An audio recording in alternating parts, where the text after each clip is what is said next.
Brand disclaimer. The views and opinions expressed on this platform by individuals, callers, or invited guests are their own. The information you hear does not reflect the overall views of all parties associated with the brand. We encourage everyone to research all things heard live or via archive for edification purposes. Discretion is advised. Help keep the show on the air. If you want to help, you can send your donation through PayPal. The email is debatetalkforyou@gmail.com or through Cash App, $Sal Showtime. Thanks for your support. Shalom, shalom. You're now tuning in to Debate Talk for You Radio. I am Gabbar Alaha, and this is The Hot Seat with our special guest this evening, Defender of the Way, Sam Addison. All right, so we got another one for you guys here live on YouTube and Facebook. Before I begin, I just want to give all praises to the Most High, Yahweh, the authority of his only begotten Son, Hamashiach Yahweh Shai, who was commonly called Jesus Christ, and to everyone tuning in now or live or on the playback. May Yahweh keep you and watch over you always. Okay, I want to give a special shout out to Sal Showtime for allowing us to once again use the platform to conduct these hot seats here on the YouTube and Facebook end. Y'all will be seeing Sal Showtime very soon, so y'all stay tuned for that. In the meantime, make sure y'all check out the segments on the Blog Talk Radio side, blogtalkradio.com/debate talk for you. Those things are once again up and running over there on that end. And as always, those shows will be archived here on the YouTube channel. Got a couple of special announcements for you guys. Coming soon. We will have debatetalkforyou.com. Okay. Yes. debatetalkforyou.com is coming soon. Okay. So just be sure to check back for updates. You can actually use that link, debatetalkforyou.com. Now, when you go there, it's just pretty much going to be a coming soon page. So so that you guys know it is in the works and it is coming. Okay, where you'll be able to check out all the shows that have been done in the past or be archived on the website.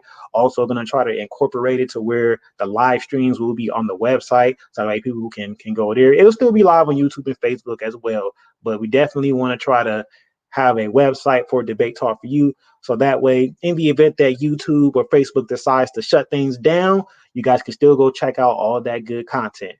Okay, just want to give a special shout out also to all the moderators and all the hosts that are on this channel.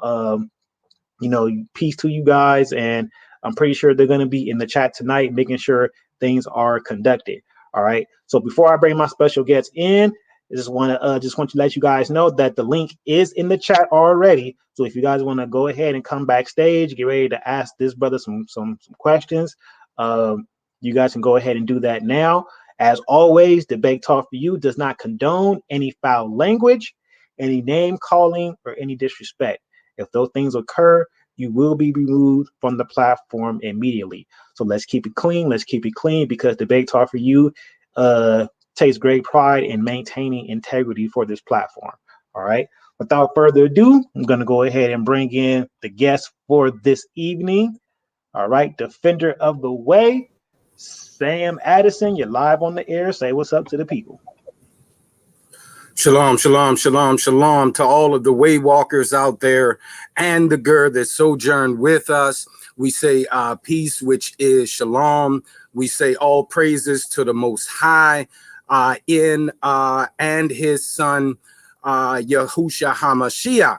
And we are glad to be here today on the platform. We give a shout out to Sal for allowing us this opportunity to grace the platform, to my sister Shanti, brother BA out there. I say shalom, brother DeMonte, Pulden, Yehukanon, shalom, all of the brothers and sisters in Hamashiach. I say shalom. I'm looking forward to having this hot seat and getting the questions. We've oftentimes are in the debate groups, and I am in highly contested and debated discussion. So hopefully we can get some of those individuals here in the room to bring in their questions. But I'm ready to go.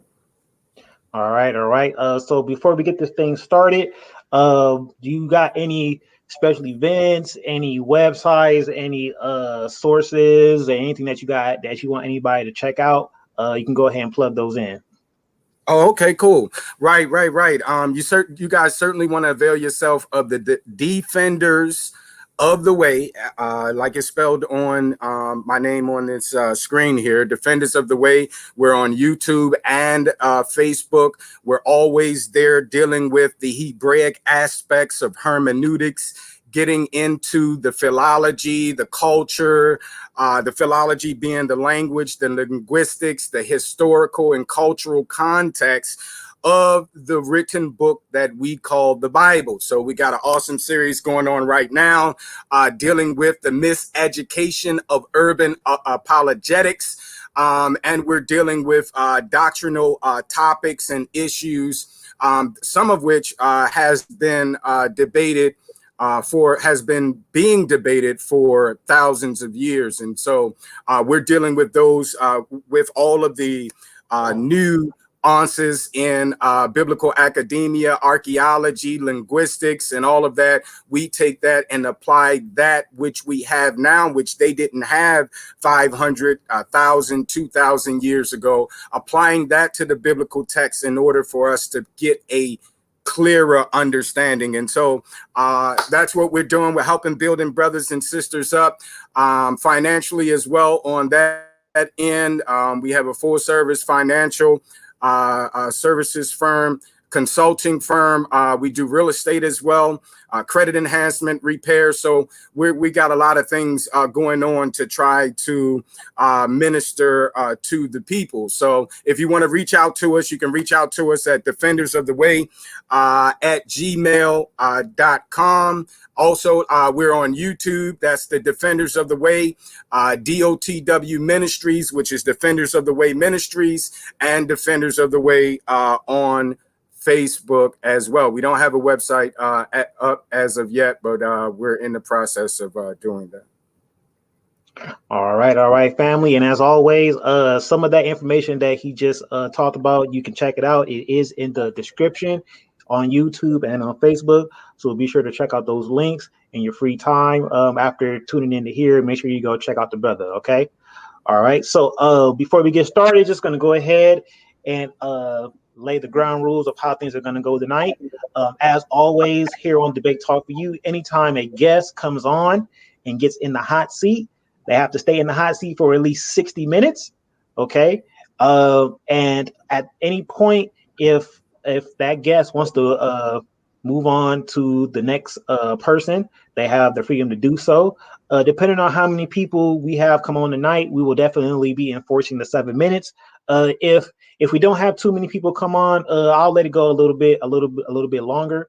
But definitely, we want to definitely enforce those rules. Again, if you decide to come on, I'll say it again. Debate Talk for You does not condone any foul language, any name calling, or any disrespect. If those things do occur, you will be removed from the platform immediately. If you're in the chat and those things occur, you will be blocked. So let's keep it clean, and let's keep it respectful, and let's maintain the integrity of the platform.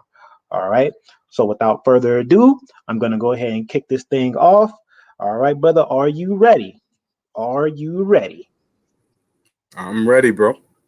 All right. So we got 12 minutes after. So we'll definitely be checking back in after the first hour to see if you want to keep things going. All right. All right. So here Okay, we cool. go. All right, cool. All right. So now, first question. First question I have. I was actually talking with some peers, and whenever they found out that you were going to come on, we were like, well, what kind of questions should be asked to them, So let me kind of see where you stand at on certain things. So you ascribe to being of the stock of Abraham, Isaac, and Jacob, correct? Absolutely. Okay. Okay. So now within this belief, of course we have different views on certain things and stuff. Now we have this term within the community known as the One West doctrine. So do you ascribe to any of the tenets that come from the One West doctrine? The basic tenets, yes, that we have to keep the law, statutes, and commandments of the Most High via the example of Yahushua HaMashiach. Yes, I believe that. I subscribe to that, but a lot of the doctrines that they have, I do not subscribe to, that come out of the cap. Reincarnation, some other things. I don't personally subscribe to those ideologies. Okay, okay. So being that you mentioned reincarnation, let me ask you a question about that. And again, I know I had said to you before that I'm not going to deal with too many doctrines. So my question is just going to be, just going to ask, and you get an answer, then I'll move on. I'm not going to really try to go back and forth. Just want to ask the questions. Right. So as far as the reincarnation, whenever the Messiah speaks about John the Baptist being the prophet Elijah, how he say he has come already. What is your take on that? Because I know that is a scripture that is commonly used to support reincarnation. Right. My take on that is that, according to what I've read in the text, in the Nebaim, in the prophets, is that it was the spirit that was working through the Nebaim, through the prophets, and including Eliyahu. We're talking about Elijah, including Elijah. When the text there says that Yehukanan the Immerser, John the Baptist, would come in, it actually says in the spirit, not in the person, that John the Baptist himself would return, but actually the spirit that was upon him. And if you continue to read the text, it'll tell you that that spirit of repentance, the spirit of calling folk back to shuv, which is the Hebrew term, means to return to the law, statutes, and commandments of the Most High. And so that same spirit that brought the heart of the children back to Yahuwah Eloheinu, the Lord their God in the English, that same spirit was upon Yehukanan the Immerser, whom the world calls John the Baptist. And so I don't believe that it's a physical, that he was actually the person of John the Baptist. I just believe that he had the spirit of John the Baptist upon him. Okay, okay. So now I've listened to some of your debates, and especially the one you had with Vocab Malone on here, and I've heard some of the things that you were asked as well.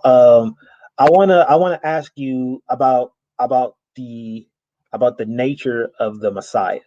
Now, do you hold the viewpoint that he pre-existed, or that he was created in the Old Testament? Was he created in the New Testament? Like, what is your viewpoint on that? My viewpoint is one of a Unitarian, if you guys wanted to define. And what I mean is old school, not the modern day. We can all get along and have different doctrines type Unitarian, but old school biblical Unitarian, that focuses on the Shema, Shema Yisrael, Yahuwah, Eloheinu, Yahuwah, Akkad. Hear, O Israel, the Lord our God is one. Akkad being for the numerical one. It is one. So I don't believe in the pre-existence of the human man, which we call Yahushua HaMashiach. The world calls Jesus the Christ. I don't believe that he pre-existed any more than you and I pre-existed. I believe that he was a human being that was elevated and exalted to be the Son of God, that he became the Son of God at a certain point in time in his existence. And so according to the text, according to the biblical text. So no, I don't affirm the pre-existence of Christ. I affirm the Shema of Yisrael. Hear, O Israel, the Lord our God is one. So I subscribe to the one Elohim, or the one most high power, and his human son, Yahushua HaMashiach, whom the world calls Jesus Christ. Okay. So someone may come and present the scripture, and I believe it's in 1 Corinthians chapter 10, when it talks about how they passed through the Red Sea and they drank of the same spiritual drink and of that same spiritual rock, and it talks about how that rock was Christ. So if you hold the view that that he didn't exist before then, and correct me if I'm wrong, how would you explain that scripture, or explain that passage that Paul is speaking of in 1 Corinthians chapter 10? Well, we would have to get into a Hebraic mindset. And as a matter of fact, a Hellenized Hebrew, because Paul was a Hellenized Hebrew, which means that he was familiar with the Greek culture. He spoke the language. Being a student of Gamaliel, he would have, and sat at the feet of Gamaliel. All of Gamaliel's students had to learn the Greek language and Greek culture and be able to translate their Hebraic concepts into the Greek language and via the Greek culture. And so with that being said, I understand the Christ as the anointed. There were many Christs, which simply means the anointed one that is anointed. And so the Christ is the Ruach. It's the breath. If you look it up, it talks about the breath in the Greek. I believe it's the Greek word pneuma. In the Hebrew, it's called the Ruach. And so in the prologue of John chapter number 1, verse number 1, it says, in the beginning was the Logos, and the Logos was Theos. In the beginning was the Word, and the Word was with God, and the Word was God. A lot of folk, misinterpret that and eisegetically impose their traditions on that text. But that's a key to understanding the Christ. The Christ is pre-existent. It's also a created being. The Bible clearly tells us that. So the Christ spirit of itself, I think it's in Colossians, it says the first of the creation. So it itself proceeded from, when you talk about begotten being the first begotten of the Father, that word there means to proceed from. And in the beginning, what proceeded from the Most High, according to Genesis chapter number 1, the Bereshith, chapter number 1, verse number 1. I'm sorry, I think it's verse number 3, somewhere around there. It says, and the Ruach, the Spirit of God, moved upon the face of the waters. And so it was the Ruach, the Spirit, the breath, the wind of the Most High, which we call Christ. That's what he anoints us with, what we call Christ, or the Christ spirit. Now that spirit was personalized by using anthropomorphic language all throughout the Hebraic culture, and all throughout the biblical text, which we call the Tanakh, all throughout the extra biblical text, which some would call the Apocrypha. We find, Hebrews referring to wisdom in Sophia in the Greek, Hokmah in the Hebrew. We find them personalizing it, calling them he, giving it, human characteristics, but none of them understood the Christ spirit to be a human. It manifested itself in humans. It utilized humans. It anointed humans. It filled humans. It controlled humans. But it itself is not human. It is God himself. It is the Elohim itself. Is no distinct from your words when you speak. Your words that come out of your mouth, you speak breath, you speak wind, right? You speak pneuma, you speak ruach, right? So this is what you are speaking. That you can't separate your words from you. You can't separate your thoughts and your plans that eventually you speak out of your mouth from you. And sadly, a lot of the binatarian, those who believe that Yahushua HaMashiach is pre-existent deity, and the Trinitarians who add, who make a distinction between the Ruach, which is the Holy Spirit for the Christian folks out there, the Ruach, and the Most High himself, which John 1:1 again refutes. The text clearly tells us that there is only one divine being, and that is the Most High. He's not a Trinity. He's not a two-headed a deity. He is one. And Jesus, whom we call Yahushua HaMashiach, the world calls Jesus Christ, is his human son, according to the Bible.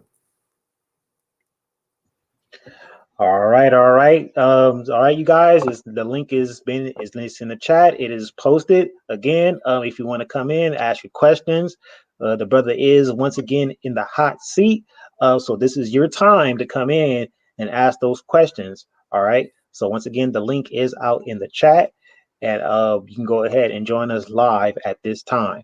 All right. So now let me shift gears a little bit. So I wanna ask you about the term moderate. That's used among the urban apologist community. Do you take offense whenever some of them call some of those who hold to the tenet of being of the stock of Abraham, Isaac, and Jacob? When some of those individuals are called moderates, do you take that as an offensive term? Initially I did. Initially when I heard the term and I understood what the motive and the spirit was behind that, my understanding of these are folk that's trying to put us in conflict with governmental authorities and all of that, and trying to show that they are separate from us because they are afraid to speak truth to power. But like some of us, but I originally I was, now I'm beyond that. They put labels on everything and everyone, but they don't want anyone to label them, which in itself, to me, is hypocrisy. It's evidence of duplicitous hypocrisy. When you call folks moderate, folk don't like the term. A lot of my brethren don't like the term, and I understand why. It puts you in category with terrorists and folk that want to blow up folk and kill white folk and all of this other kind of stuff, and you want to lump everybody in that bag and as a tool of extortion. So I realize what it is. It don't bother me as much, especially when I can say and use terms like Pauline and Paulinians. They're offended because of that.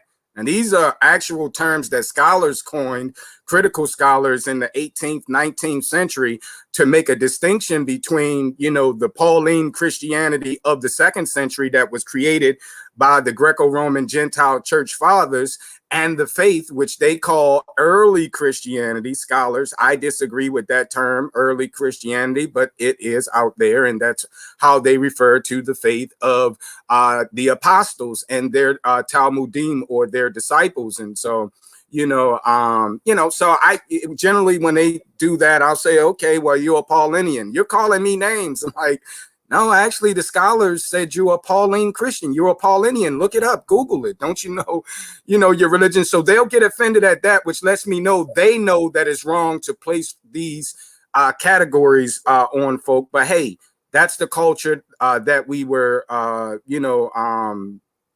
we've been born into, the Greco-Roman system that was passed down to their American descendants.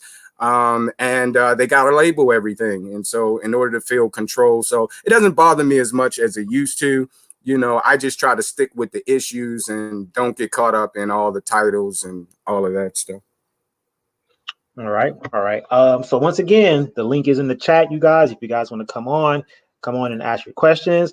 If you're shy, you know, you can leave your question in the chat, and then I can go ahead and display it on the screen. If you guys don't want to come on, that option is also available to you. But if you want to come on, you can definitely come on and ask those questions. Well, I'm probably going to extend it a little bit longer than 7 minutes. I don't know if I mentioned that before about whenever we went live. So if you want to come on and ask those questions, you are welcome to do so. All right. So in regards to the debate that you have with vocab alone, in regards to sola fide, now I know that in a structured debate, you always can't get everything out. Okay, so I'm pretty sure you have more that you had wanted to get out in that. I had checked it out. I got a good chunk of it. I didn't get to listen to all of it, but I got a good chunk of it. So now the two scriptures I want to ask you about is the one in Romans, I believe it's chapter 3, where it says that faith without we are justified by faith without the deeds of the law, versus in comparison to what James says that faith without works is dead. How do you harmonize these two passages to where they're not contradicting each other? Awesome question. Awesome. I'm glad you brought that one. Here's a problem, a conundrum that Christendom cannot resolve. This is why I hammer it. This is a sore spot for them. They cannot resolve this issue. The claim is that Paul said in these texts, the text in Romans 3:21, I think you're talking about Galatians 2:16, text like that says we cannot be justified by the law.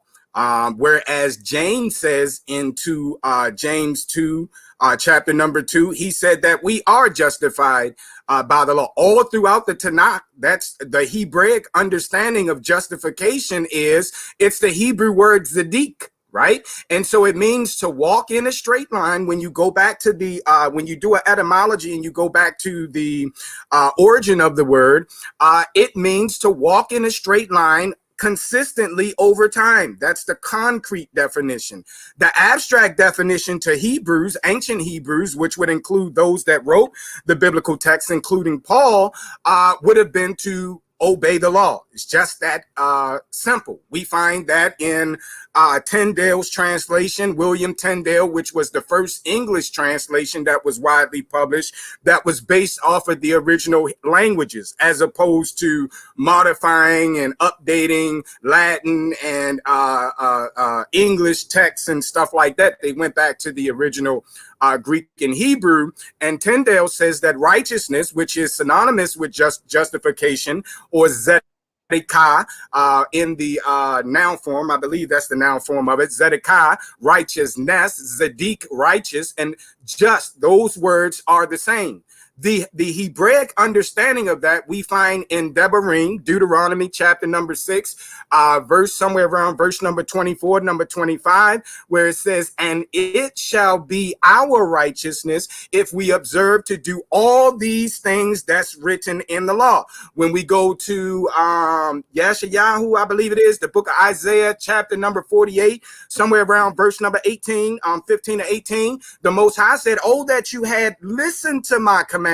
Oh, that you had obeyed the commandments that I gave to Moshe, then you would have righteousness and overflowing like a river. So here we have the Most High also confirming that the fact that, according to the ancient Hebraic, according to what we find the teachings, the divine teachings that was given to Moshe, that righteousness and justification comes by obeying the law. It doesn't come by believing in the Most High. James kills that argument. He says that the devils believe and tremble and fear. They know that the Most High exists, right? But there has to, so he that notion was evidently going around during the time that James was there. And so James wanted to kill that idea that you could just believe your way into the kingdom, that there was no work to be done, that, you know, biblical soteriology or salvation is sinner is a monergistic work. In other words, it's all the Most High. He does everything. He gives you the faith. He gives you the righteousness. You don't have to do anything. The impartation doctrine. These things are later developments which Paul wouldn't have been aware of. Paul being a Hebrew, and I'm gonna get to the point. Paul being a Hebrew, I had to set that background though. Paul being a Hebrew confessed several times throughout his epistles and throughout the what we have as church history, the official church history, the primary source church history, which is the book of Acts, right? Luke is being an eyewitness, traveling companion with Paul. He actually accounts and said, Paul said that he believed everything written in the Torah and the Nebaim. He believed and he worshiped that way. He said he worshiped after the manner of it. This is all throughout Acts chapter number 22, which we're talking about some 61, 62 AD. In other words, these are decades after Paul had, came in somewhere around 35 AD, came into the truth. And Paul is saying, listen, I'm not teaching these things that folk are accusing me of. I'm not teaching these things. I believe in everything that's written in the law and in the prophets. That's in the book of Acts, somewhere around chapter number 24, 26. I can get you the actual text for those of you guys that need that. But he says that he makes 3 confessions of faith in a court of law under oath, that he was teaching nothing but that which was written in the law and the prophets. So now, logically, when we take a look at this logically, we know that we have 2 options here that I've outlined. Either Paul lied, right? Or there's a misinterpretation of his text. And so I take the latter, that folk misinterpret the text. We got to understand that in the first century, there were 2 main parts of Torah. There were 2 parts to what was called the law of Moses in the first century. You had the written Torah and you had the oral Torah. You also had something that's called the Mitzat Ma'aseh HaTorah in the Hebrew. In other words, the pertinent works of the law. We know this because they've been found in the Qumran caves and they're contained in the Dead Sea Scrolls. And so this is the law that Paul is addressing. We know this because Paul is teaching Gentiles to actually keep the law. We know this because the church fathers who founded Christianity, church fathers like Epiphanius, church fathers like Justin Martyr, these folks all told us, Augustine, all these folks all told us that the descendants of the first century Kahal, the first century with the folk in the world called Circe or the church, the first century Kahal, all of these folks were Torah observant Hebrews. And you can't observe it Torah when you got strangers in your camp that's not keeping Torah. That's an impossibility, besides the historical records that we have from the church fathers. So just to wrap that up, Romans chapter number 3 doesn't conflict James chapter number 2. They're talking about 2 separate laws, 2 separate types of works. Paul in the book of Romans is talking about man-made works. Works that people make up. You can't wear shorts. I used to be in apostolic Pentecostal holiness. You couldn't wear shorts. That was a sin. You couldn't wear makeup. That was a sin. Earrings, rings. That's a sin. Short shirts, just sin. Answer your phone. Hello, all of these man-made regulations like the Pharisees, right? Folk are adding to what's written in Torah. You can't go to the bathroom on the Shabbat and all of this foolishness. That's not what the most, you got to wash your hands 3 times, wash the right over the left, all of that nonsense. That is nowhere in Torah. And this is what Paul was addressing. In most cases, he was addressing the oral Torah, or he was addressing those works of men, which they had, which is their works of the law. In other words, how the temple should be run, and purification rituals for the people, most of which we don't find in Torah. All right. We got a couple people backstage. So I'm going to go ahead and fall back and go ahead and turn it over to them. So we don't have too many people backstage right now, so I'm actually going to extend you guys' time. I'm gonna set the clock for 10 minutes. And then after the 10-minute clock, if more people start jumping on, then I'm gonna go ahead and just move on to the next guest. But again, our guest does have the right to move on at any point within that time frame. Okay, so let me go ahead and get this set up here first.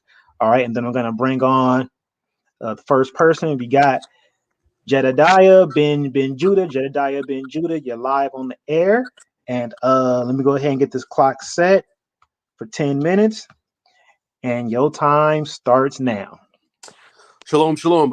Just had two questions that aren't really related. One was I wanted to know what exactly was the earliest church. What did the Torah believing Hebrews call themselves? I also wanted to know if you could elaborate a little bit on the differences between the Ebionites and I believe the Nazarenes. That's question one. And then two, there's a lot of people, Torah only Hebrews who state that David will be the Messiah return. How can you use scripture to refute that?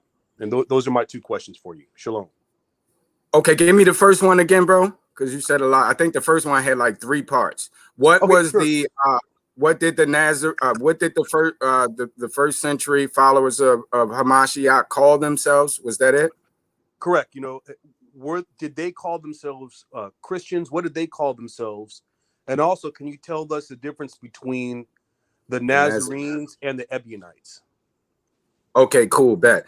All right. The first century followers of Hamashiach did not call themselves Christians.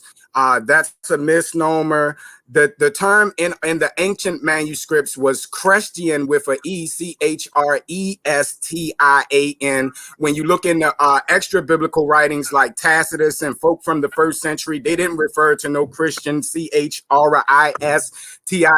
The E was later changed to I. And so this is what it's a derogatory term all 3 times where you find it in the text. But actuality, when you go back to the ancient text, you could see that, they changed the E to an I, and Christian simply means goody goody. So also, which was another derogatory term, actually, is the Nazarenes, but they accepted that. They accepted the term Nazarene over Christian. They totally rejected the title Christian, according to Epiphanius in his Panarion. You can find this in the Epiphanius was a 4th century bishop, all of that good stuff, and church historian. He wrote about the descendants of the 1st century Nazarene disciples of the apostles, and they called themselves Nazarenes. They rejected the title Christian. And they rejected Christianity, certainly. So in answer to your questions, no, they did not call themselves Christians, nor Christians, which just means goody goody. When you find Peter saying, if you suffer as a Christian, that's just like saying, man, if they treat you like a nigga, then, don't trip.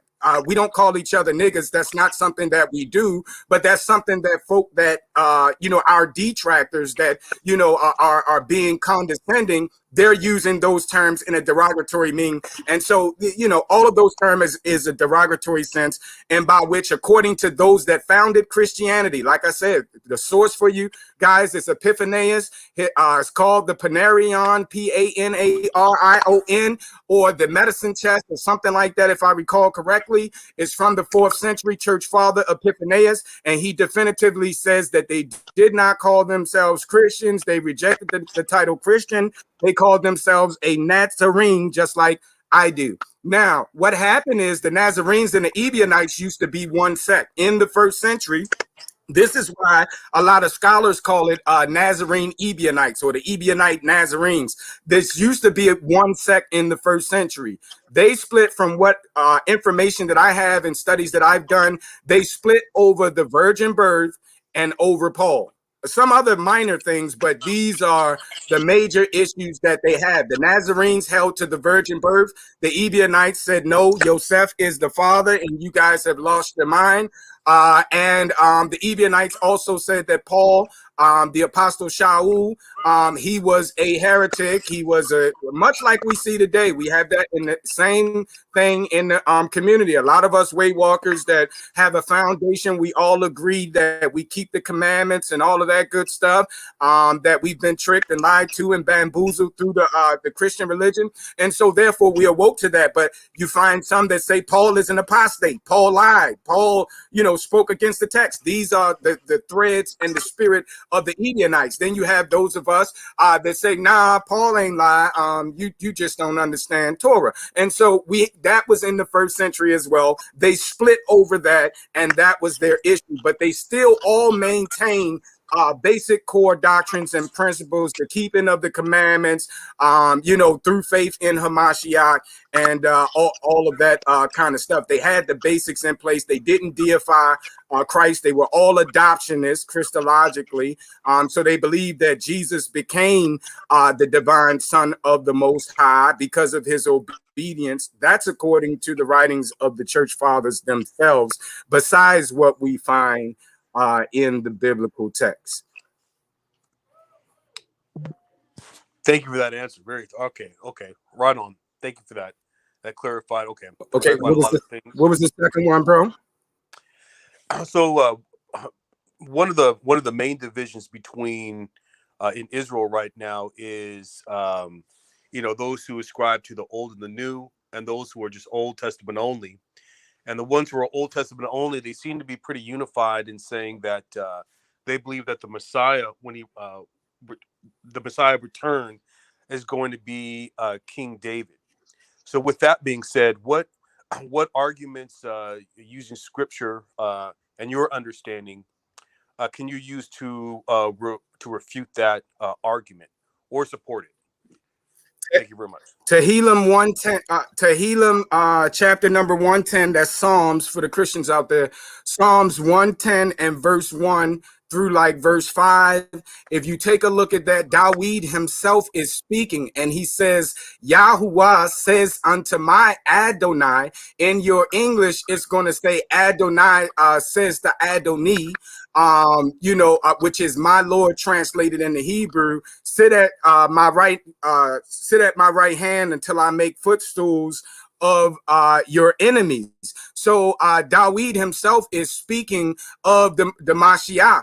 The writings for those that call themselves Torah only, they only need to go back to the Talmud and the Mishnah, and you will find the writings of extra biblical writings, which is outside of what they call the canon, the apocryphal works and stuff like that, to see, to take a look at the culture and how they viewed that text. They viewed that text as Dawid talking about Hamashiach, Yahushua HaMashiach, which would be a descendant. The text is clear and says the Messiah would be a descendant. You can't be a descendant of yourself. And so I just don't get that logic. And most of them, I think, once again, you have tradition on the Christian side and Christendom, and you have folk that's hardcore on tradition in the Hebraic roots, or the Hebrew Israelites, or the Waywalkers, or whatever you call them. We have a lot of tradition there as well that, folk try to impose on the text. But when we take a look at how that text is historically understood through the Hebrew culture, also in the language itself, the structure of the language. I was in a group earlier, and if you're looking in the Hebrew, that text is clear that the Most High is David is talking about the Most High, talking about somebody, David, who is supposed to be the Messiah, is calling Lord. So who's the Lord of the Messiah? Who's the human Lord that's going to be sent, that's going to be over the Messiah? So the logic just doesn't follow there, and they really don't have an argument with that. No real serious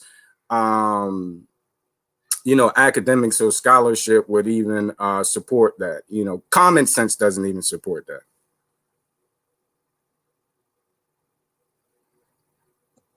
Hey, you're muted. Sorry about that. Thank you very much for your time and great answers. And I will turn it over to the next questionnaire. All right, all Okay, right, all appreciate you. right. All right, Jediah Ben Judah, definitely appreciate your time for coming on and asking the brother your questions. All right, we're gonna go ahead and move on to the next guest. All right, definitely appreciate you coming on. All right, so next we got Weeda. Weeda, what's going on with you, man? Man, I'm just chilling. How you doing? I'm doing all right. I'm doing all right. Okay. So there's nobody behind you, so I'm not gonna start the timer right now. But once somebody comes in, I'll probably start the timer at around 5 minutes. But you guys can keep dialoguing back and forth until he's ready to move on or until I got somebody behind you. All right. So I'll go Okay, ahead. thank you. All right. So you guys can go ahead and start now. Okay. My question to you, you just said something about 110, about David speaking about a Messiah, about Jesus to come. Now, if we read First Kings, the 5th chapter, 1 through 3, Solomon speaks and say that the Most High, let's go, I'm going to go down and show you, because you say there's no scholarship behind that to refute that. So when we read in First Kings, and I'm going to read the 5th chapter and the 3rd verse, right? It says that Hiram, king of Tyre, sent his servant unto Solomon, for he had heard that they had anointed him king in the noon of his father, for Hiram was ever a lover of David. And Solomon sent to Hiram, saying, Thou knowest how that David my father could not build a house unto the name of the Lord his God for the wars which were about on every side, until the Lord put them under the soles of his foot. So when we read Psalms 110, it said that the Lord said unto my Lord, Sit thou at my right hand until I make thy enemies thy footstool. Now we read First Kings 5th chapter. Solomon is validating that the Most High said this to David. He didn't say nothing about Jesus Christ. So how is that possible?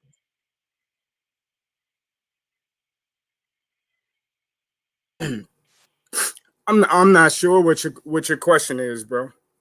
My question to you, you just stated that David was talking about Jesus in Psalms 110.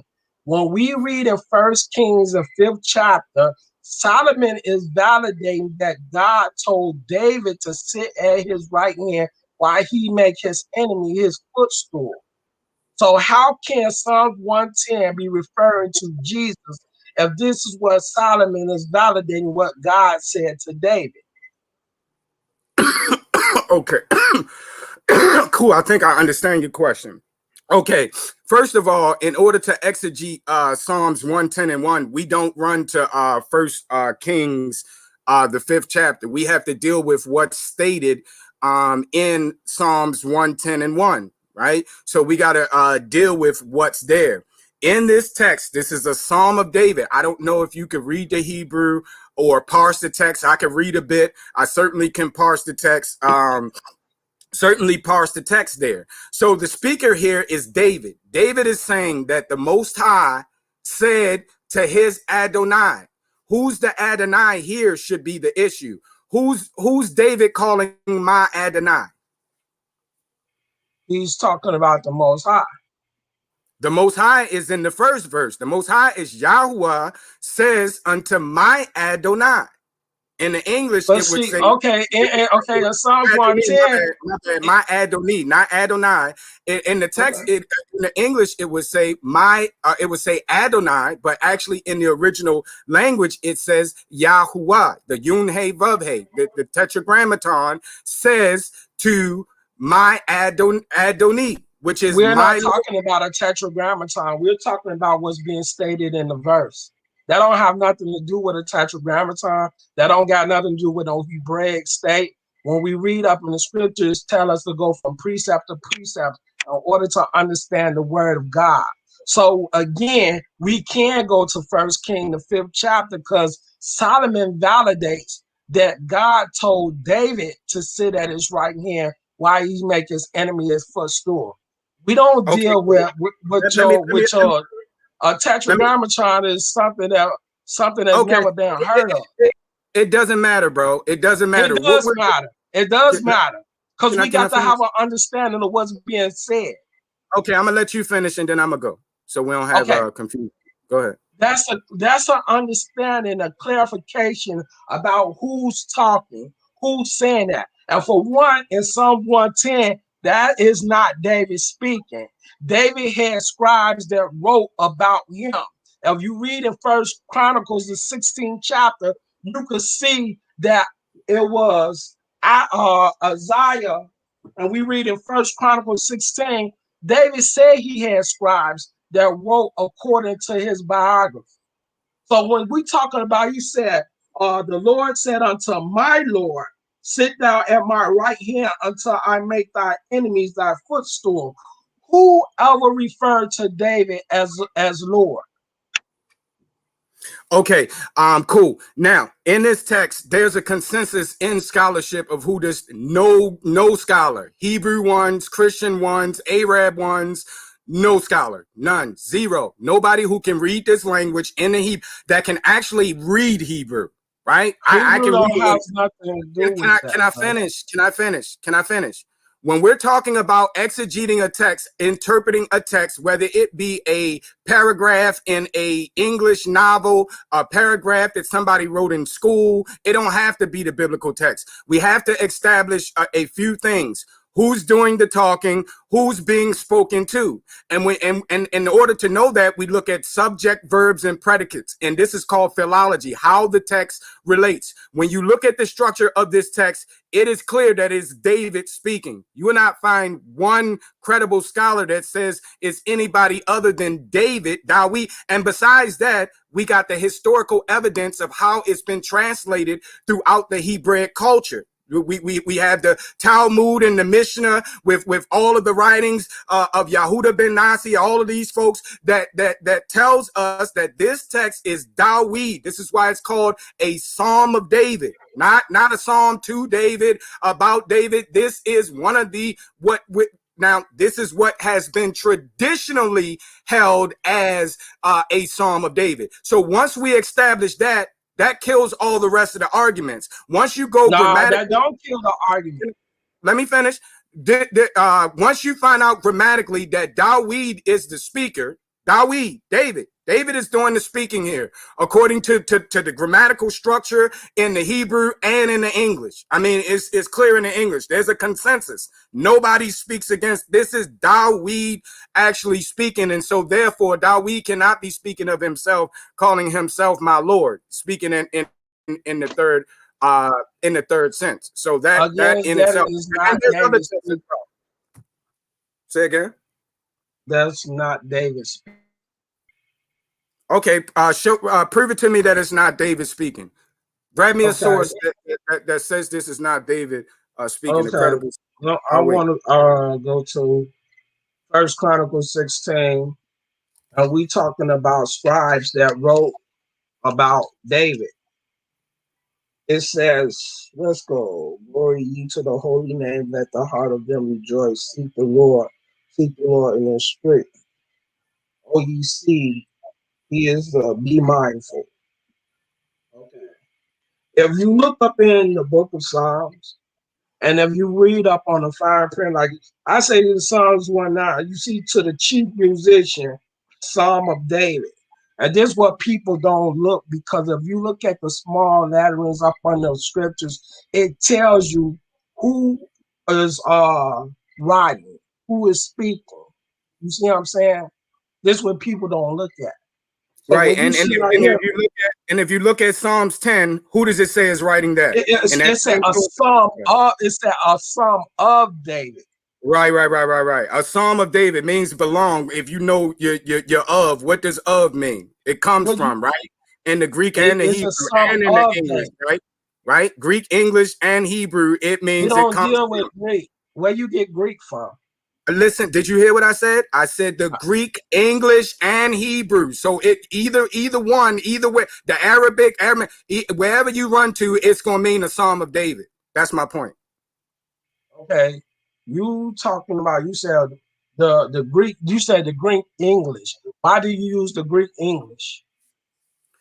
Bro, The I didn't think Greek. you listened to me. I said the Greek, the English, and the Hebrew. All of them agree that of means it comes from, it comes out of, it comes from. That's why everybody, there's a consensus in Greek, Hebrew, and English that this is a Psalm of Dawid. Not a Can I Psalm of ask you a question? Dawid, not Can a I ask you Psalm a to question? Dawid.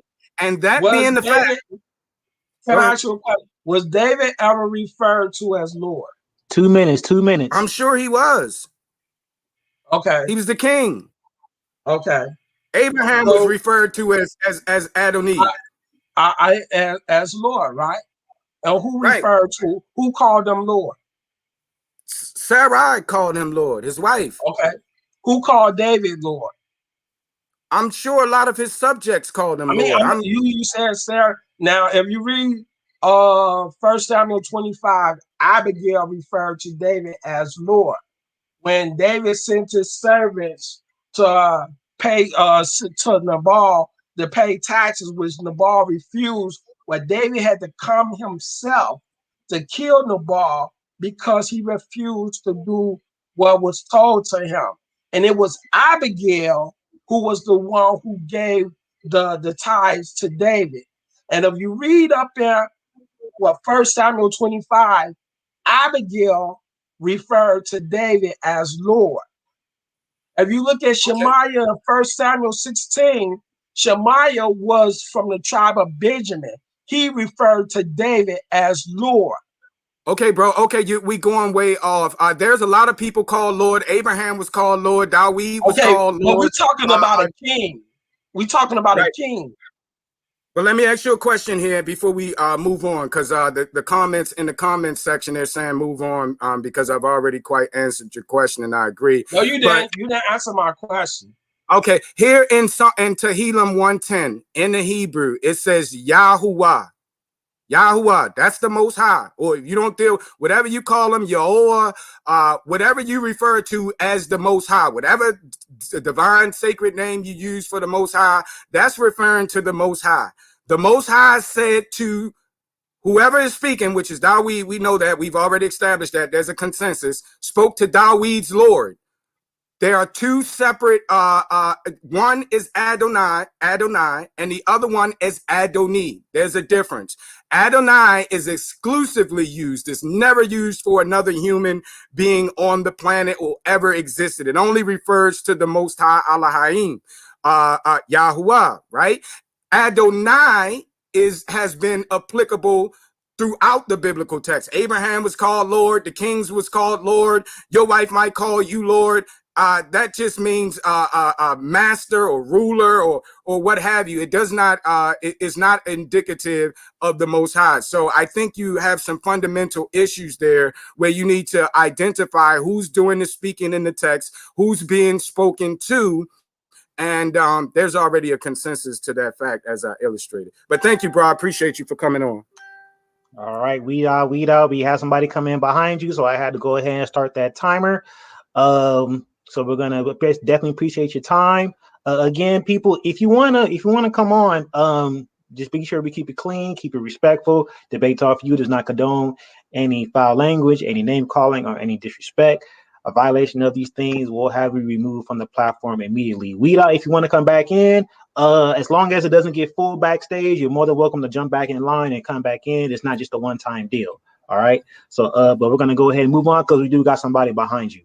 All right. So we're gonna go ahead and bring on So Real, man. You're live on the air. Hey, peace, everybody. What's going on? All Hey, right, how's it all going, right. Sam? Hope you're doing good, man. All right. So we're gonna go ahead and get this thing started. So you have nobody behind you right now, so I'm not gonna run the clock. But as soon as somebody comes behind you, I'm gonna go ahead and start running the clock for you. All right. But until then, you can go ahead and ask your questions, engage. Again, once somebody comes behind you, I'm gonna go ahead and start the clock. Or if our guest wants to move on at any point, he can do so at that time.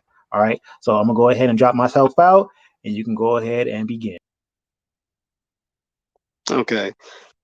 So the first few questions I have, they're really just some age-old questions that we've kind of hashed out before, but I noticed since it's been like a very, very long time, I just want to see if there's any kind of change. I'm doing this for, lots and lots of reasons. Some questions I'll eventually ask will be a little new, but let's start the old ones first. I just want to know, Sam, according to the Bible, I just want to know, like, what, when you look at all the Bible, what would be the universal definition of sin that could sum it all up? The universal disobedience to the word of God. Okay, disobedience to the word of God. Got it. Yep. Okay, cool. All right. So if there's anyone that's sinning and they don't have the word of God, would you still say that that person's sinning? Absolutely. Okay, cool. All right, so my next question is, obviously there are plenty of Christians, including myself, are all over the world. We pray, we fast, we give alms.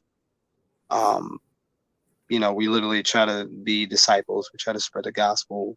We try to go ahead and just love everyone as Christ has loved us, which is a new commandment. We do all those things. We worship, pray, be there for anyone. But the only thing is, we don't keep Sabbath. We don't keep any feast days. And we don't keep any dietary laws.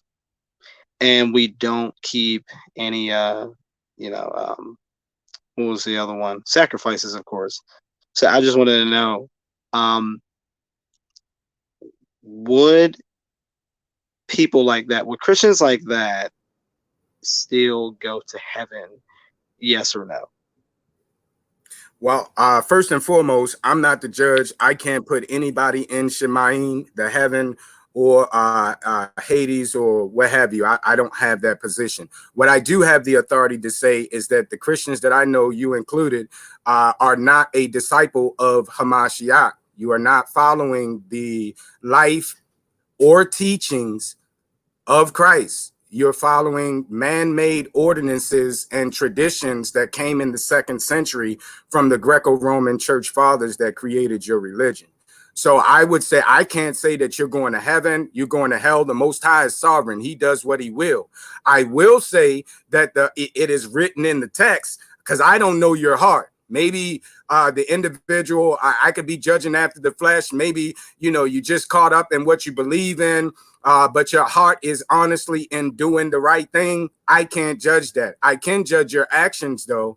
And by you saying that you don't keep dietary commandments, Christ kept dietary commandments. His disciples kept dietary commandments. The disciples of the apostles kept dietary commandments. They kept the feast days. They taught their disciples to keep the feast days. So from my paradigm, it's just as simple as this. If you're not doing and teaching what the 1st century apostles and their descendants, the 2nd through the 4th century Nazarenes, are teaching, then you are not in the will of the Most High. You are not walking in the way, and you are not a disciple. You might call yourself a disciple. You might think that you're a disciple, but you are not a disciple. Now, where you end up at and spend eternity is between you and the Most High.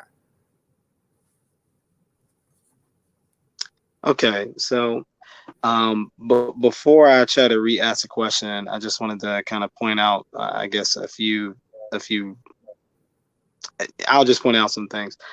For one, you don't have to have the ability to send someone to heaven or hell to go ahead and answer the question. So real. And not trying to jump in. Just want to let you know that you do got somebody behind you now, so the clock is running. I thought so. Okay. Yeah, you don't have to have the ability to send someone to heaven or hell in order to go ahead and use what you believe, read what you believe, and say, hey, based on this, that's where you're on your way to heaven or hell. You look at Christ and the apostles doing that all the time, right? The second thing is that you did say, well, you're doing all this other man-made traditions, all this other stuff. and that's the reason why I'm saying what I'm saying, this and that. And I'm like, well, how about you just deal with like what I put in front of you? Notice that everything I put in front of you, you can find in the Bible. I said prayer, fasting, almsgiving, just what else? Worshiping. Those are all the things I named. I'm trying to be as hypothetical as possible just to see what you would say. So it would be Okay. best if you actually deal with like what I actually said versus putting extra stuff that I didn't say in order to justify and give me an answer, which is basically technically misanswering. So I'm just gonna try to ask this one more time. Okay, I got you. I got you because What, you got somebody behind you. okay. You got somebody behind you, so I got you. Okay, so Okay. it doesn't matter if you fast your way. It doesn't matter if you pray your way. The Most High said if you don't keep commandments, he don't hear your prayers anyway. So your prayers are not going above, 2 feet, however far the breath, gravity pulls your breath or whatever it is that pull your breath and stop your breath from moving. However far your breath goes, however your prayer go, they don't reach the Most High. And that's in the book of John. That's Old Testament and New Testament. For we know that the Most High do not hear the sinner's prayer. Those that make a lifestyle of practicing sin, and sin is doing, you can fast, but you got to fast the way that the Most High said fast, right? You can't make up your own way of doing it. You can do alms, but you got to do it the way that the Most High says to do it. Not and with the right motive. Right. That's the thing. Like, right. That's the thing. So what if you are? That's what I'm saying. Like, what if you are? And also about the whole, if you don't keep my commandments, I won't hear your prayers. My question was, if I end up, believing in Christ, doing everything that I end up naming, would I go to heaven? Not if my prayers will be heard. Plus, that quotes from the Old Covenant. You have to find something like from the New Covenant that like says the same thing. But that's a whole different story. So. Like my question John, I believe it's chapter 9 says the same thing. For we know that the Most High does not hear sinner's prayer. So the same thing that's in the Tanakh that says the prayers of the wicked is an abomination to the Most High. That's what he says. He said, he that turneth his ear away from hearing the law, the Most High will not hear him. Right? It's prayers. Okay, then now we just have a follow-up question to that too. If that's what you believe. Then what do you do with? Matt, you gotta let me finish, dude. You gotta let me finish. This is why you're saying I'm not answering your question, because you're not listening. Now, no, that's not why I'm saying it, but I'll let you finish. Can you mute him, please? Now, you mentioned a question. You said, if you pray, I answered your question in general. You said I wasn't specific enough. So deal with the specifics. So I'll deal with the specifics. If you pray and you do alms and you say you love somebody or whatever, the rest of the things you said, will you make it into the kingdom? My answer is that don't get you into the kingdom. What gets you into the kingdom is obeying the Elohim. What he said, what he spoke out of his mouth, what was written by Moshe, what Christ promulgated and taught his disciples, and what they taught their disciples. That's what's going to get you into the kingdom. Sola fide, giving alms, what is this, Lent, and all of that kind of stuff. You can do all of that you want. That's man-made tradition. It's the same spirit as the Pharisees. They made up their own. Well, we're not going to do what the Most High said. We're not going to keep it this way. I'm not going to keep Shabbat. I'm not going to keep this. I'm going to keep it spiritual. I see. So I just got to. So that's rebellion to me. Okay. That and as the Bible say, it is rebellion, and rebellion is as the sin of witchcraft. So no, you're not in covenant with the Most High. Where you going? I can't put you there, but you ain't in covenant relationship with the Most High if you're not doing it the way He says. Got it. So I just have a quick follow-up question. Even though I could hash down what you just said right there, I just got another quick follow-up question because I know I don't have much time. So you basically said, like in the Old Covenant, God said, look, if you're a sinner, I'm not hearing your prayers. What do you do during the New Covenant times where Jesus actually gives a parable where you have Matthew, the tax collector, and he's praying to God compared to, the Pharisee. And Matthew says, look, Lord Jesus, Son of God, have mercy on me, a sinner. And, Jesus says, this guy went home justified. And so would you say that God heard that sinner's prayer? Okay, first of all, let me correct something. That what I just stated is not just in the Old Testament. I told you it's in the book of John. I believe it's chapter number 9. Don't quote me on the chapter, but it says, "For we know that the Most High God does not hear the sinner's prayer, but if a man be a worshiper of him he hears." That's New Testament in your gospel, the gospel message, right? The Basor, right? The good news. So the good news is that sinners, the Most High don't hear sinners. He hear those. Now the guy that you're talking about, he repented, right? That's shuv. He turned, right? That's a difference from saying I'm sorry and giving lip service, and every time you mess up or fornicate or do whatever you doing, commit adultery, whatever issues you got going on, you just say, Lord, forgive me, Lord, forgive me, Lord, forgive me, Jesus, forgive me, Jesus, forgive me. That ain't helping you none. You got to stop doing it. Repent. Go back to being obedient to what thus saith Yahuwah. And if you don't do that, no, the Most High does not hear you. So in the case that you Okay, so asked, if the individual was repentant and he was truly in his heart desiring and making a conscientious effort to shuv, to turn around and go back to the commandments, then yeah, the Most High heard him because he was he repented. And that's what you got okay, to so do. there's okay, so two things. I'm in John 9, and so far, I don't see anywhere where that verse is, because I typed in the word sin and it's not coming up where you're saying. And two, it still doesn't negate the fact that when Matthew prayed, he said he was a sinner. So that's why, like, even though I do believe. All right. So real, that was the clock. That is your time, man. We actually had 2 people behind you. One of them dropped off. Hopefully they'll come back on, but definitely appreciate your time. As always, you can definitely get another round. You just gotta jump back in, and then as long as backstage is not full, I can definitely bring you back on. All right. So we're gonna go ahead and move on to the next person. All right. Let's go to Marlo Eugene, man, what's going on with you? Shalom, man. Every time y'all bring me on here, I'm like half ready. You know what I'm saying? It's all good, Bubba.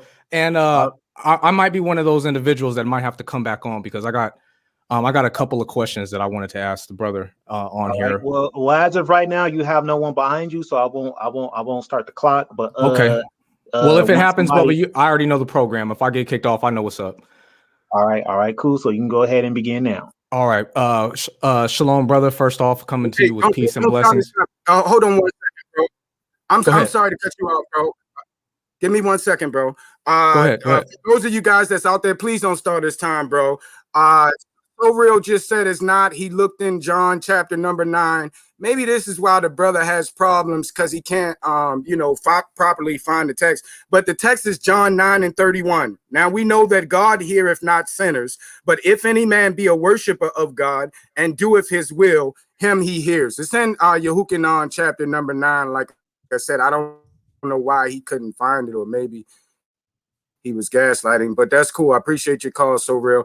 I'm sorry about that, bro. No, it's all good, Marlo Eugene.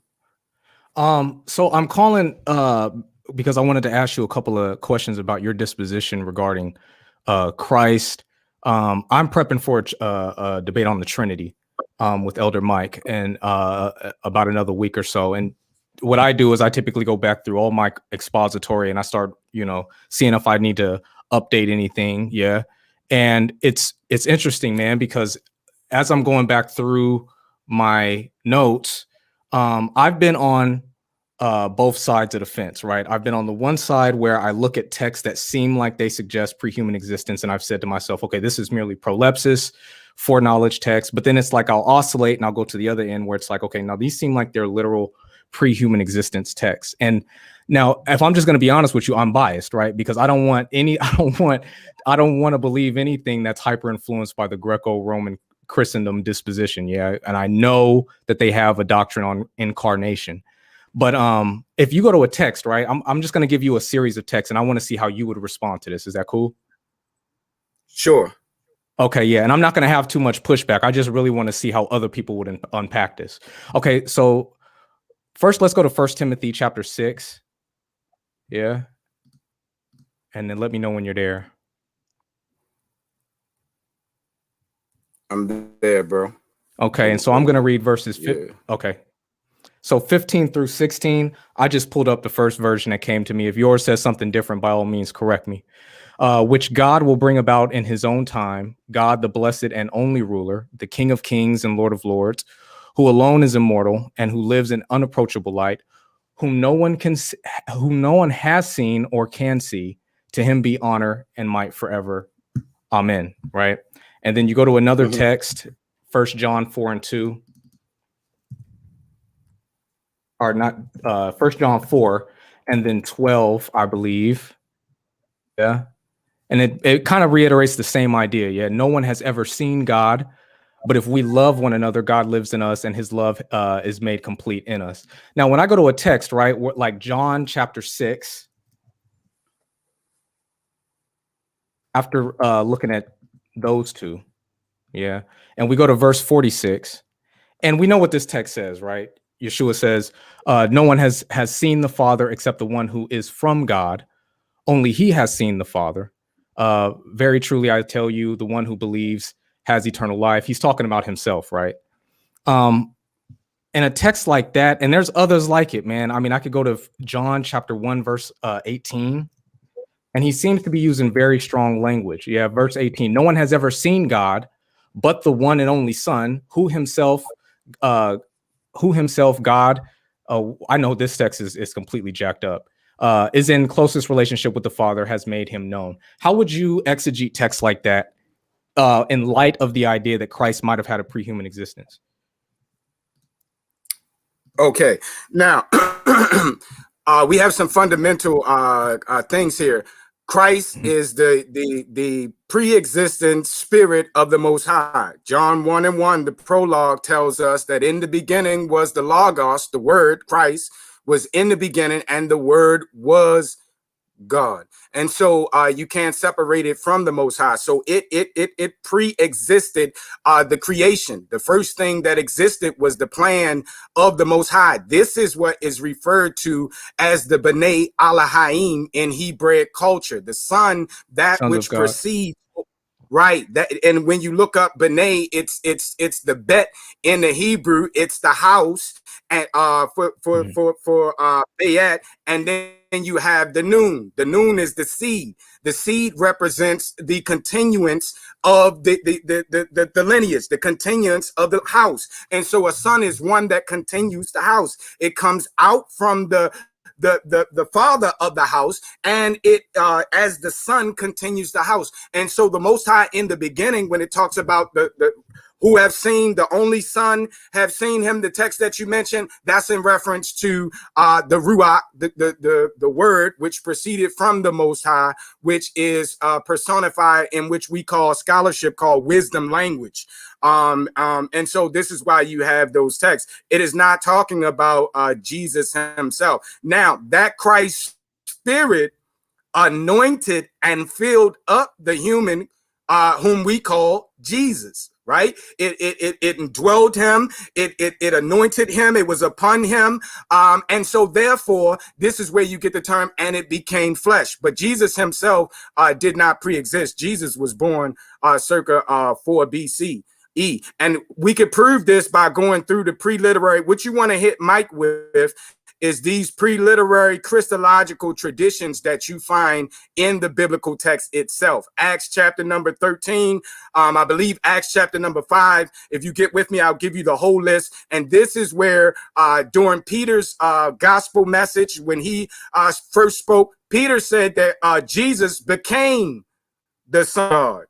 How can you become something that you were? This is what's called pre-literary Christological tradition. So this is the Christology that was held in the first century prior to any New Testament book being written, even prior to the writings of Paul, which is the earliest that we had. So one thing to note is that Go ahead, King. Oh, I was just going to ask, so in what way is he using the word see?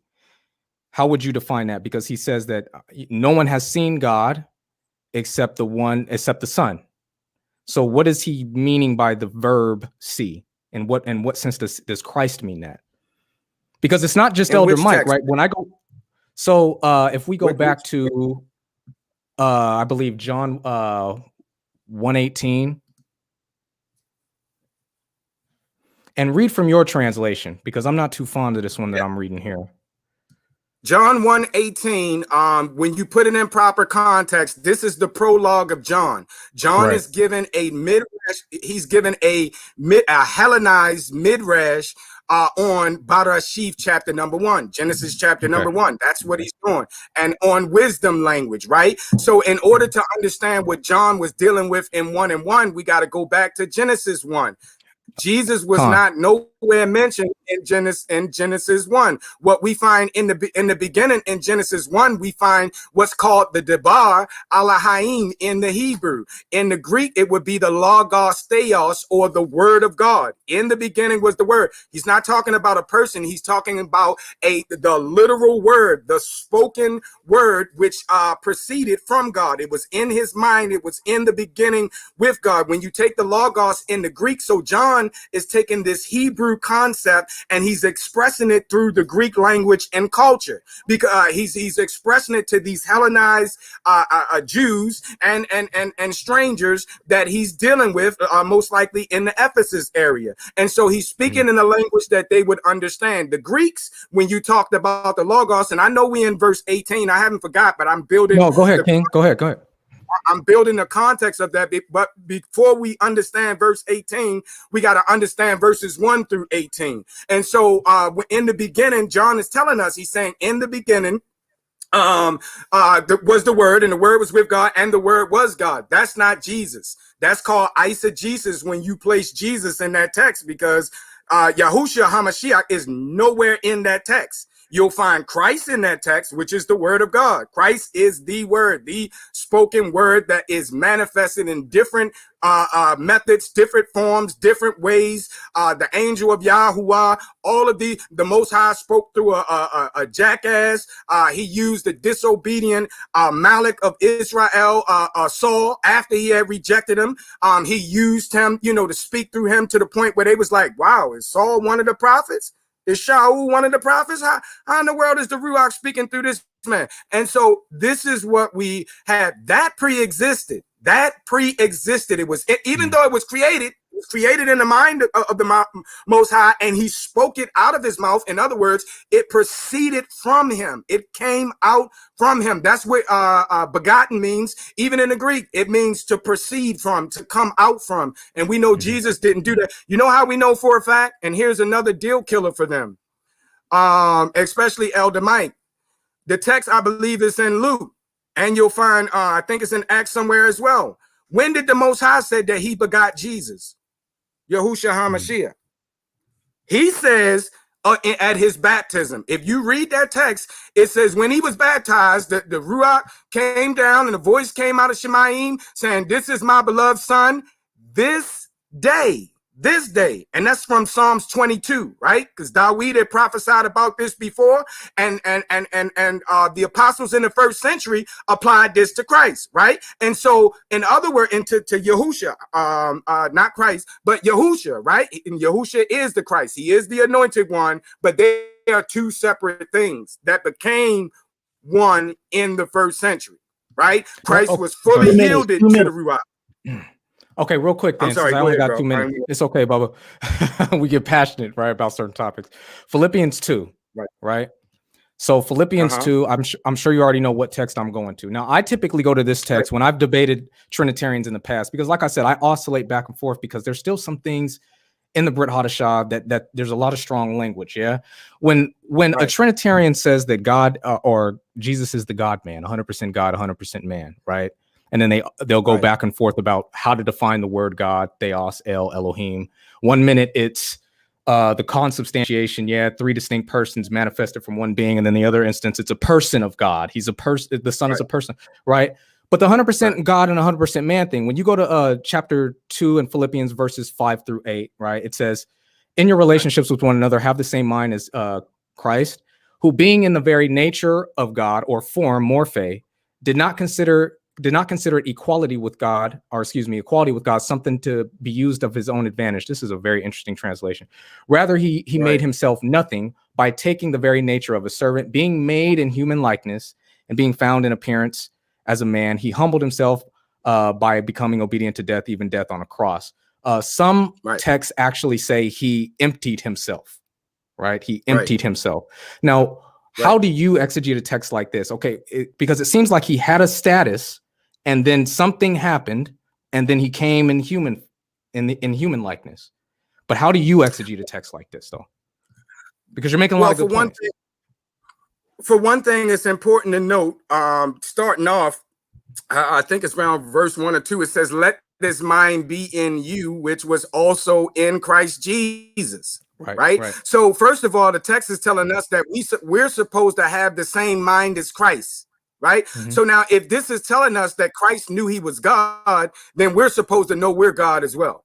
So that's the first thing there. That's the first issue with that text. Understanding that, we have to understand that the mindset of the Hebrew that wrote it, which is Paul. Right? Paul was a Hebrew of the Hebrews, and he understood wisdom language, where human language is being ascribed to wisdom. Right? We got this all throughout the biblical text itself, throughout the book of Tehillim, the book of Job. Throughout the biblical text, we see wisdom being personified. It said wisdom. It calls her a her. It calls it a her, and all of these things. So this is wisdom language, and saying that wisdom, that divine plan, became manifested in the person of Yahushua HaMashiach. So it's not saying that he pre-existed. And when it talks about equal there, that means to be in unison with, to be one with. You know how we know that? Because it tells us to have the same mind. So if we're supposed to have the same mind, or we're supposed to be running around thinking that we pre-existed, we was chilling out with the Most High back in eternity, nah, that's not what that text is saying by the context itself. Hopefully that answered your question. So, to end all, you got to understand it. The one of the things of Bible study is to get serious Bible study for those that want to get to the truth, and they're not suffering from confirmation bias, which we all suffer from at times.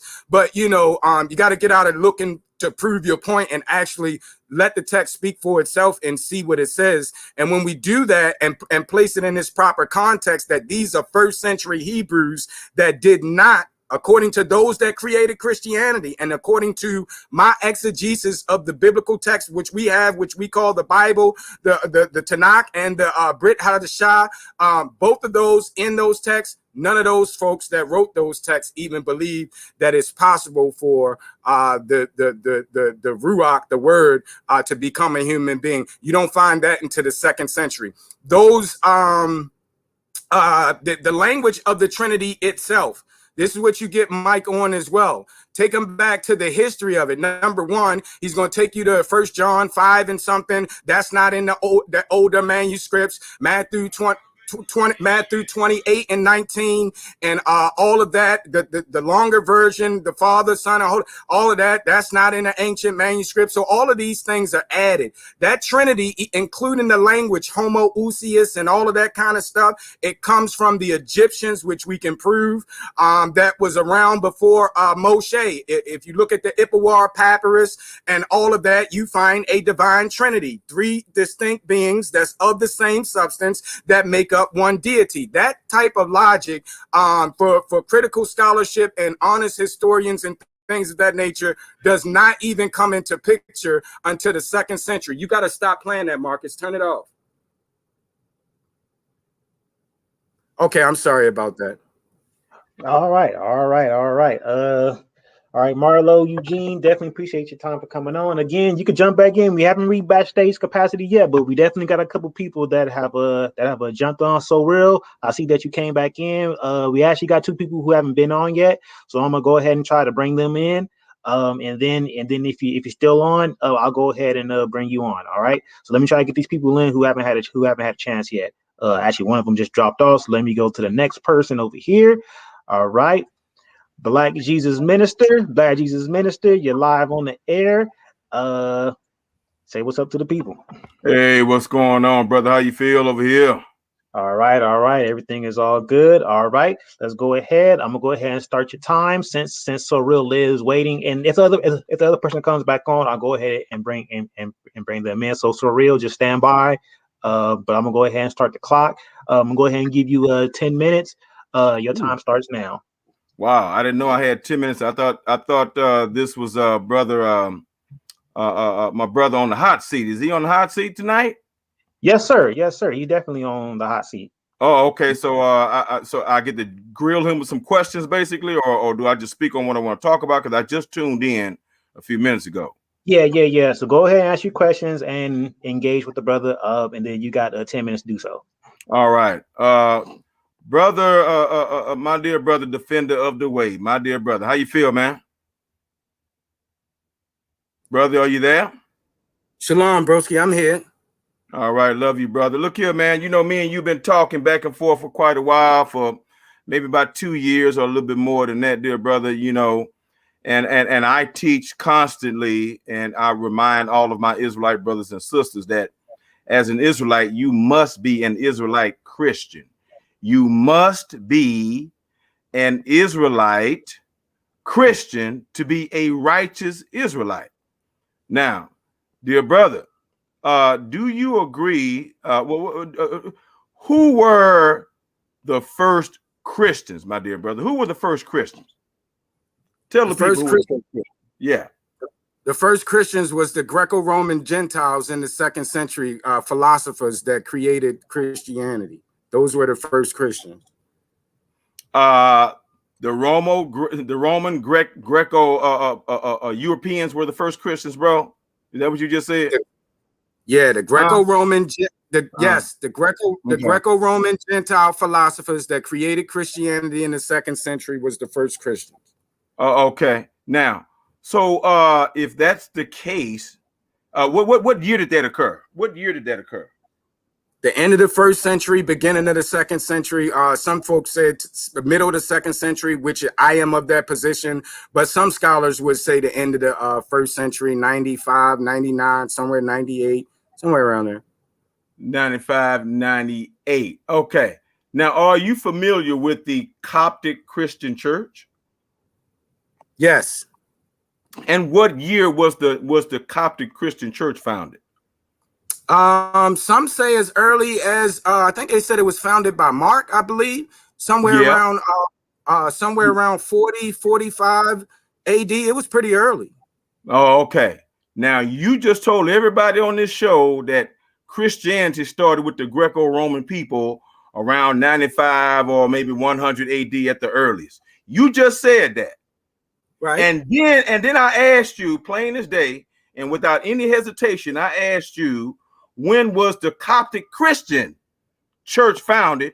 And you, with no hesitation and with all brilliance and with all honesty, just stated that it was around 45, 42 AD, and it was actually 42 AD. You were right on the mark with 42 AD by the Apostle Mark, bro. Do you have any? Let me respond to that. Go ahead. Okay, but okay, I'm gonna let you respond. Okay, now you're gonna have to go into something else, bro. Before you go on to another point, bro. No, I'm not going to another point. I'm dealing with this point right here. I'm dealing with you being conflicted, and has you exposed yourself. You know, ultimately, hold on, brother. Come on now. Ultimately, you need to apologize, okay, to all of your followers, brother, and to all of your students and to all those who follow you, bro. Okay, with all this Christian bashing and Christian hate in Israelite ignorance, okay? Because I didn't say it. Bro, this is a hot seat. You ask questions and I answer. I know it's a hot seat. It's not a preach session, bro. I'm wrapping up my hot seat question. I'm wrapping up my hot seat question. I already put you between a rock and a hard place. Now I'm finna smash you. I'm finna smash you. Yeah, I'm finna smash you right now, and you're gonna apologize. You hear me? Oh, all right. Now I'm asking you, brother, in front of this whole worldwide audience, bro. You need to apologize, bro, for all the dumbassedness. Excuse me. That's for all not a question. It's not a question, bro. If you don't ask a question, I'm gonna get you off so somebody else can come on, bro. All right, Black Jesus Master, man, we gotta let you go, man. You violate the rules. I was just trying to get him. You can go ahead and respond, but I had to go ahead and let him go because he violated. He's Okay, cool. violated. Now, So go ahead. he, So go ahead and he respond, and then I'm gonna bring on the next person. okay, bet. Yeah, he obviously didn't listen to what I said in the beginning. I said scholars called the Nazarenes in the first century Christians. They call it early Christianity. So when somebody says the Coptic Christians, I understand what they mean. I don't refer to them as Christians. I know that that they didn't refer to themselves as Christians according to the people that created his religion. For you folk that's out there, Epiphanius, chapter number 29, is the Panarion. I'm sorry, Epiphanius is the Greco-Roman church father that wrote this. Epiphanius, in the 4th century, Panarion, chapter number 29, somewhere around section 7. Read it. It's going to tell you that there were no Christians. They rejected, the followers of the apostles rejected the term Christian. The 3 times where you see the word Christian in your modern translations does not exist in the ancient text, like the Codex Sinaiticus, the Codex Vaticanus, all of those. You won't find it until I think maybe the Alexandrinus text there. It's not there. Nowhere in there. And so this is what I was, it says Christian there, and later folk added that to be Christians, but it's evident, and we can prove that the first century, this is why the scholars themselves, look it up. Look up Paul. I challenge the listeners out there, go to Google right now, put in your Google search Pauline Christianity, right? Or Paulinity. Right? That's what it's called. And it's going to tell you that the scholars of the 18th century, when they broke out of the control of Christendom, and that you got to, Christendom has the power to control archaeology and all of that. They got to interpret things according to what the church say. When they got out of that, right, somewhere around the Age of Enlightenment, all of that kind of stuff in the 18th, 19th century, and they start treating the Bible like any other ancient book, and using just the philology itself, just the language structure, the history, the cultural context of it, then you'll find that there's a market. What they found was that there's a distinction between the first century faith of the those that were followers of Hamashiach, which they called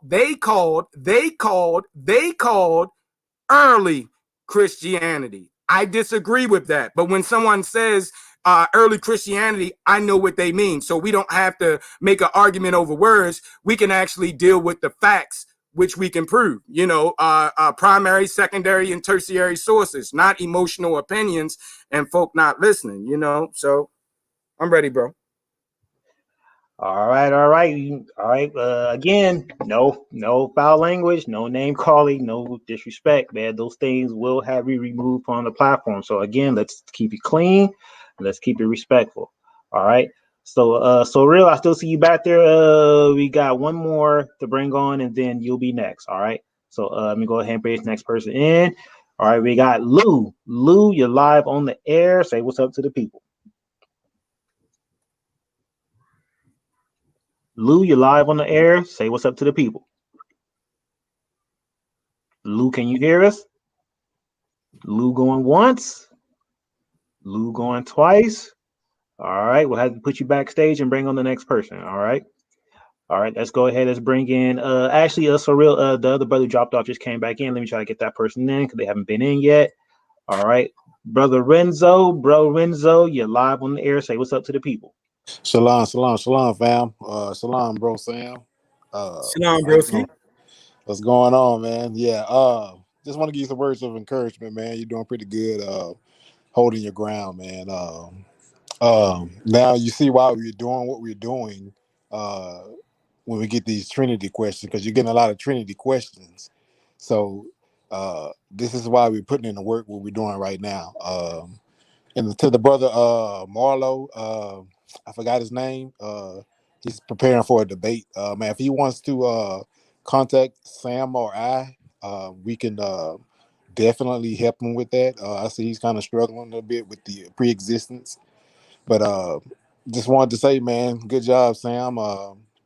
Keep doing what you're doing, man, and show these guys what we do, man. Appreciate you.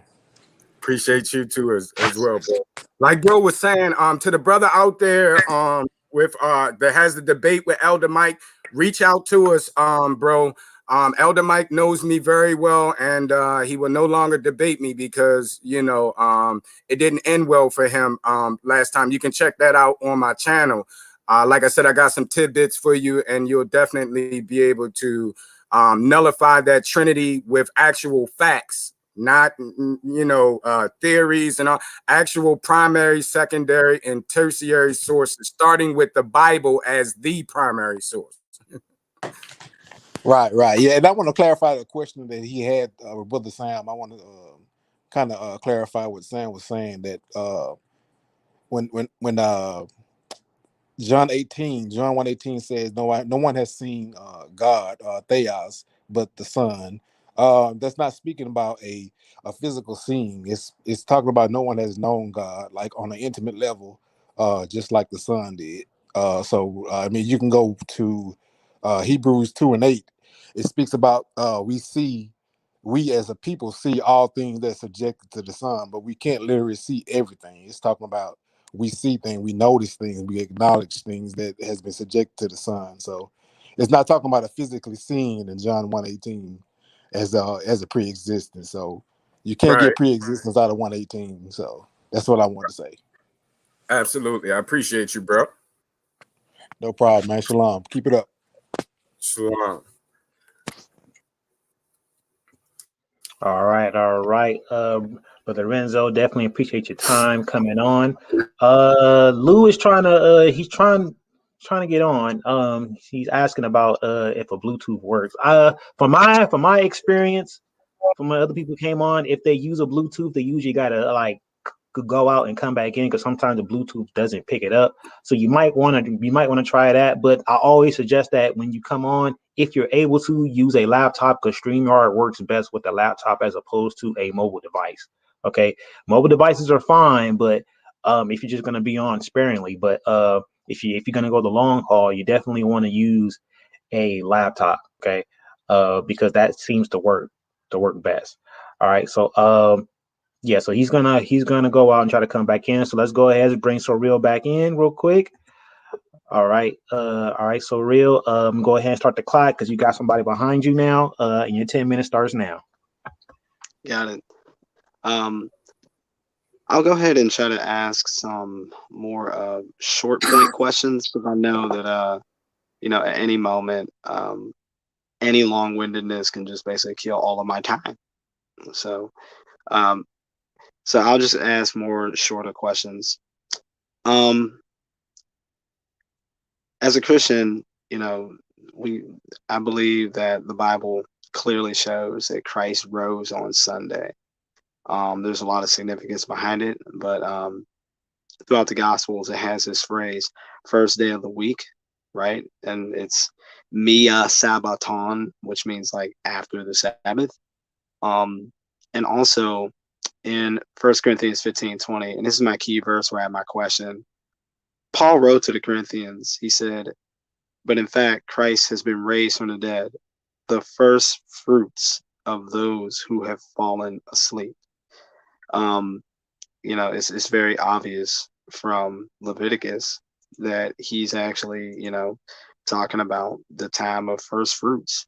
And according to Leviticus chapter 23, verse 10 and 11, that was celebrated on Sunday. First fruits celebrated on Sunday, just like Pentecost happened on Sunday. Because of that, how can Christ be called the first fruits from the dead if he didn't rise from the dead on Sunday? Because that's always the emphasis. That was my question. Well, the first fruit is not in reference on Sunday. It's a reference to him being the first to be resurrected from the dead, in the status that he was. He's the first of the resurrection. So that's, I think, your understanding of first fruits. I think you're complicating that when he's saying the first fruits from the dead. He's the first to come back from the dead. He's the first to not see corruption after having dying and being resurrected. So that's, I think you have I don't think you understand that text correctly.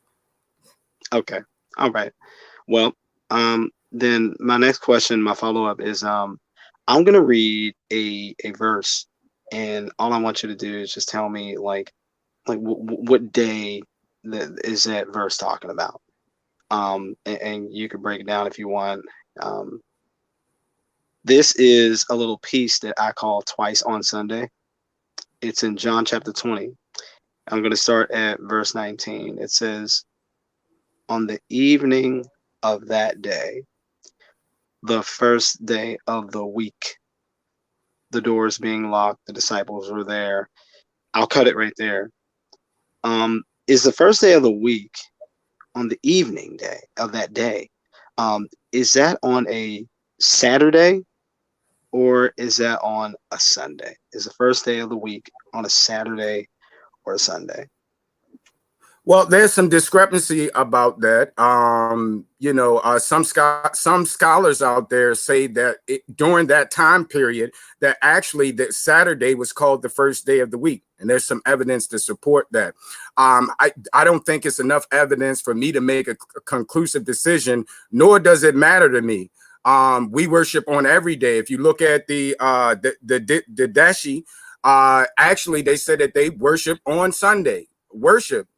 They worship on Monday, Tuesday, Wednesday, Thursday, Friday, Saturday. There's no harm or sin in worshiping on Sunday.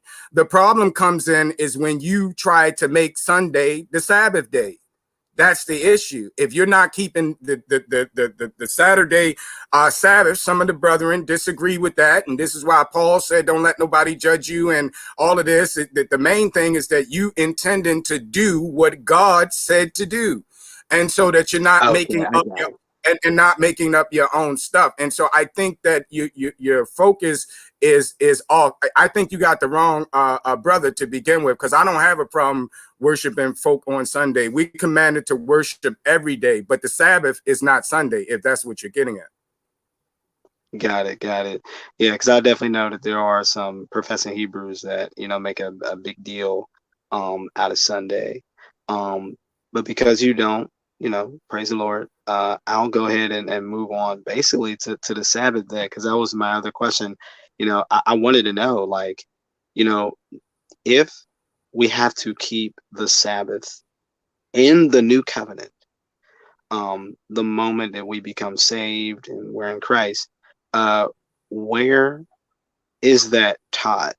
And most pressingly, where is it taught that if we do not keep the Sabbath, that we're sinning and that we're going to hell? Because there's plenty of cluster passages that talk about a bunch of sins, and the Sabbath is never among them. So I just wanted to know. Okay. Yeah. Okay, cool. The Sabbath not being among them is something which is called a logical fallacy, which is called an argument from silence. Because the text does not specifically say keep the Sabbath, doesn't mean it's not proof that folk were allowed to not keep the Sabbath. In fact, the opposite. There is a multiplicity of evidence, which I've mentioned on this program. Number one, that all of the Hebrews in the first century were Torah keeping, the followers of Christ, were Torah keeping Hebrews. And those Gentiles that they converted were Torah observing as well. And you can't observe Torah without keeping Sabbath. That's just an impossibility. Then I have a follow-up question to that too. That's actually one of the 10 words which folk call commandments, the 10 words that was given, which is the law. The law. That's a part of the divine eternal law. Go ahead. Got it. So I have a follow-up question to that too then. If you say that that there were Jews who became Christians and they decided to continue to keep the Sabbath, and they converted, Gentiles to come on in and be Christians as well, and they had to keep the Sabbath. The issue is that in Romans 14 and other places in Paul's epistles, he calls those types of Christians weak in the faith. So how is it that, he would say something like that in the New Testament multiple times if the Sabbath has to be kept? Okay, first and foremost, Paul said that I just said this. Paul swore under oath 4 times throughout your New Testament text in the book of Acts, according to the testimony of Luke, the primary source, which we would call in academia. The primary source reference of Luke says that Paul swore under oath that he not only kept Torah, James pulled him up in Acts chapter number 1, circa 60 AD. Paul was supposed to be converted to the way around 35 AD, not converted to Christianity or becoming a Christian, because there were no Christians or Christianity in the first century, right?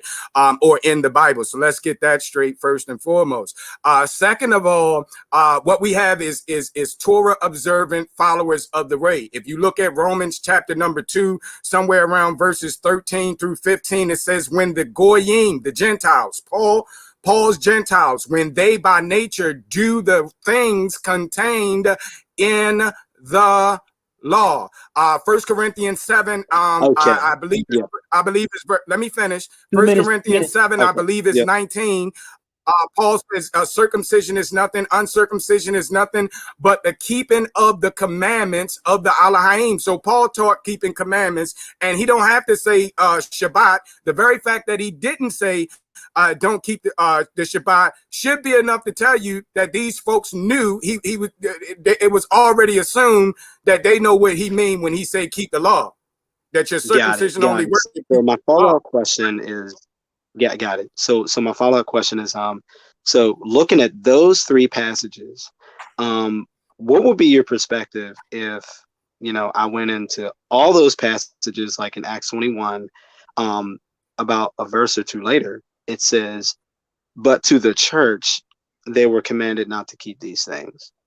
So there's a distinction between what Paul is doing and what the church is commanded to do, which is a repeat of Acts 15, which confirms that all throughout the epistles, especially Acts 20, where it says that Paul was actually doing those things to evangelize the Jews.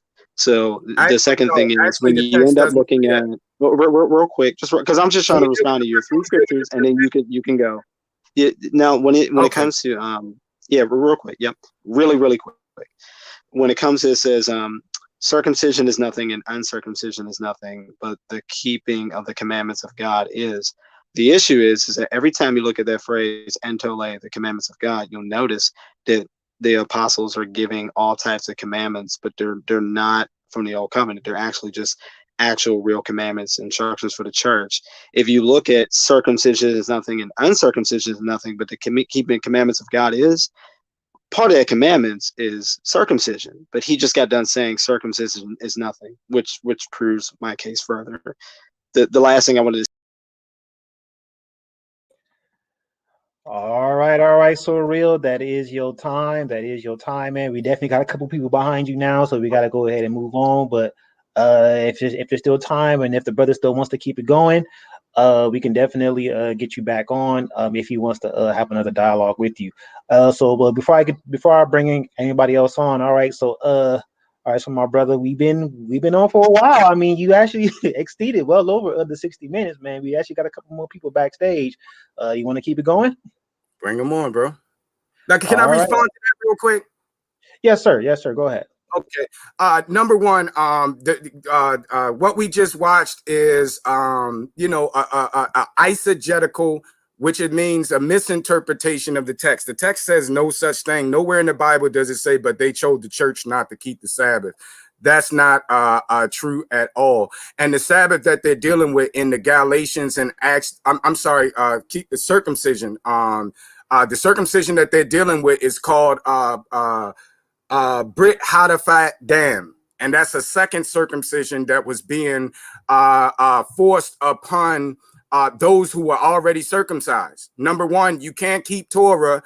You can't be a part of Passover and you eat the Passover with uncircumcised Gentiles. So you have a problem there. Christianity has a problem there. They affirm that Paul and his Gentiles were not circumcised and keep. So what Passover were they eating from James that was Torah observant, right? And Paul tells us that James and Peter himself, this is in Galatians chapter number 2, Paul tells us himself that Peter and James was enforcing not only the written law, but the oral traditions onto the Gentiles as well. So you think they eating with uncircumcised male member parts? Nah, that makes no logical sense. So when you understand that, you understand that the circumcision that Paul is dealing with in Acts 15 and Corinthians and all of that other kind of stuff, what he's dealing with is a second circumcision which they were enforcing. It's called Brit Hadaphat Dan, where they say, oh, I know you already been circumcised, but you never been circumcised as a Pharisee. So if you were circumcised as a Sadducee and you wanted to convert and you started believing in the resurrection and all of that of the Pharisees will have you be circumcised all over again. And so those that was already circumcised as Nazarenes, the Pharisees were saying, nah, you not circumcised under rabbinic, so we got to bring, how can you circumcise twice? They don't remove the foreskin. What they do is take a prick of blood. All you got to do, and to prove this, read your Mishnah and your Talmud. We got this. For those of you guys that's interested, we put a lot of this in our series on Galatians. We did a series where we went through on the book of Galatians and brought out the actual sources for this. Finally, when you do see interlay mentioned by a Hebrew, a Hellenized Hebrew in the first century, they're referring to every single time that we look up that word and it says the law, it's referring to the Mosaic law. All right. So we're gonna go ahead and keep it going. I appreciate everybody in the chat that's tuning in. Marlo, I do see you backstage once again. So I want to let you know that Elder Mike is in the chat, so you might want to stop asking questions. You might want to stop asking questions because you're gonna give away all the stuff that you're gonna use. So you might want to stop asking, though he can always listen to the playback. But like Elder Mike, now you get to be on the opposite side, man. So you can go ahead and jump backstage and ask your questions, man. So I know you was in the hot seat before, so now you get to be on the opposite side of that and get to ask your questions. All right. So we're gonna go ahead and move forward. Let me go ahead and bring in. Actually, let me try Lou one more time. All right, Lou, can you hear us? Yeah. All right, good. All right, so you're live on the air. Go ahead and get your time started and you can go ahead and go now. Yeah, I got it. Yeah, my question is how is justification and righteousness synonymous with each other? One is a noun and the other one is a verb. No, actually, it's used synonymously in Hebrew, Greek, and English. Look it up. If you're doing etymology, don't take my word for it. Pull it up right now. Do etymology. Yeah, right. I did that, and there's 36 words that is synonymous with righteousness, and justification is not one of them. It actually, I don't know what you're looking at, but it actually is. I did a series on this and I showed the receipts on my channel. I don't know if bro got time. I could pull it up right now for you and walk you through the etymology. Like I said, the English word, where they get their English word righteous, where you even get the understanding of righteousness comes from William Tyndale in the English word. He translated the word Zadik. You have different forms of the word of righteousness. You got Zadik, Zadek, Zedekiah, which represents adjective, the adjectival form, the verb form, and the noun form. And each time is synonymous. Justification and righteousness is synonymous in the Hebrew, the Greek, and in the English. That's a fact. All right. And my next question is with the oral and written law, is that verbatimly written in that Bible, or is it something that's outside sources are saying? I'm sorry, I don't think I understand your question. Can you rephrase? That oral law and written law, is this something verbatim in the Bible, or is it something outside sources are saying? Both. You got let me take you to the New Testament first, the Brit Hadashah. In the New Testament, the book of Matthew, chapter number 15, verses 1 through like 6, 7, somewhere up there, the Pharisees, Sadducees, all them folks comes to Yahusha and they say, yo, why aren't your disciples following the traditions of the elders? They not washing their pots and pans and their hands before they eat. And Hamashiach's reply to them was, why do you transgress the commandments of the Elohim, the commandments of God, by your tradition? And then he quoted Yeshayahu, Isaiah 29, somewhere around Isaiah 29, somewhere around verse 13, 14, where Yeshayahu say, this people draw near me with their mouth, but their heart is far from me, teaching for doctrine the commandments of men. And Christ quoted this in Matthew chapter number 15. This is the context what he was telling them. He was telling them this is the problem that Yahushua HaMashiach had with the Yahudim and also Paul. Both of them are dealing with these oral traditions that folk are passing off as the law of Moses. They said that these oral traditions, so we can find it in the Bible. We can find, another example, Galatians chapter number 2. Acts chapter number 10. In the book of Acts chapter number 10, Kepha says, for we know it is unlawful for one who is a Yahudim to come in to the house of a Gentile. Number one, Gentile Cornelius, the Bible said he was the deacon. He was a righteous man. No first century Hebrew is calling nobody righteous unless they keeping commandments, especially not a heathen, a Hellenized heathen. They're not going to do that. And so this man was already keeping the Torah. He had already been trained up. He was already a righteous man. So my point being is, where do we find that in Torah? You won't find that you cannot eat clean meats with a Gentile convert. You won't find that nowhere in Torah, but you will find it in the oral traditions. And this is an issue that we find in Acts chapter number 10. We also find it in Galatians chapter number 2. Paul talks about his experience with Cephas. He said when he came to see Cephas, him and Barnabas was eating with the Goyim, eating with the strangers, eating with the Gur. And then when certain came from James, right? James, the one that's forcing these oral traditions and the written traditions on even to the Gentiles, Cephas jumped up. Oh, snap. The Jews from Jerusalem here, James' crew is here. Let me go ahead, because he know he was going to get some flack. And where is it at a sin at? Paul said, I rebuked him to his face because he did not walk according to the truth of the gospel. What is the truth of the gospel? Torah only. We're only responsible to obey that which is written. We're not responsible to obey your extra commandments and what you made up and your man-made traditions and your false interpretations. And so that was the issue. This is why Peter got his socks. Peter knew that it was no sin in eating clean meats with Gentile converts, those that had been circumcised, those that are keeping commandments. But for the rest of the Pharisees, this is what you find in Acts chapter number 15. The rest of the Pharisees, Acts chapter number 21, the rest of the Pharisees and the Yahudim from Asia, the Jews from Asia, they wasn't having none of that. You got to keep those oral traditions as well. Wash your pots and pans. That's a good idea, but that's not in the law. You can't pick a grain of corn out of your garden on the Shabbat and eat it, or out of somebody else's garden, or you didn't commit a sin. That's not in Torah. It say don't work on Shabbat. It don't say or cook on Shabbat. If I pick an apple off a tree and eat it, I have committed no sin. But these folks were saying it was sin. They went above and beyond and added to the commandments of the Most High, and this was the issue. So that term oral law is not written in the Bible, but it's just reference to it in the Bible. Right.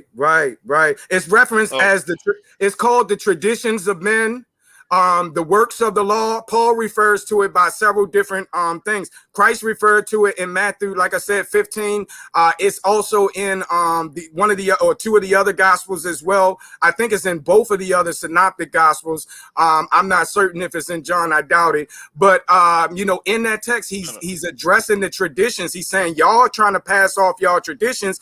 And see, the Most High had this problem 760 years before Yahushua even came on the scene. seen. 760 years while Isaiah was writing, Isaiah, the Most High through Yashayahu, is complaining about folk passing off their tradition and interpretation of the elders as the gospel truth, as Torah.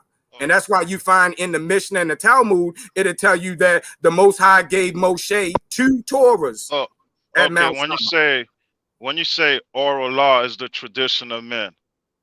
Yes. So when Adam was teaching what is it, Cain and Abel, was that tradition of men or was that coming from God?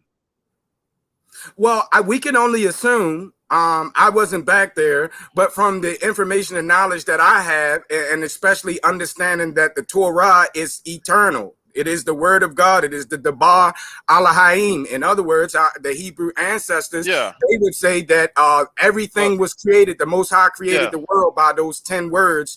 Right. Go ahead. 2 minutes. Yeah, but what I'm asking you was the law given through an oral tradition or a written tradition? Right. I believe, well, it had to be oral in the beginning because Adam, they were certainly taught sacrifices because Adam and Eve, I'm sorry, Cain and Abel were making sacrifices. When we get up to Noah's, go ahead. So oral law is not tradition of men.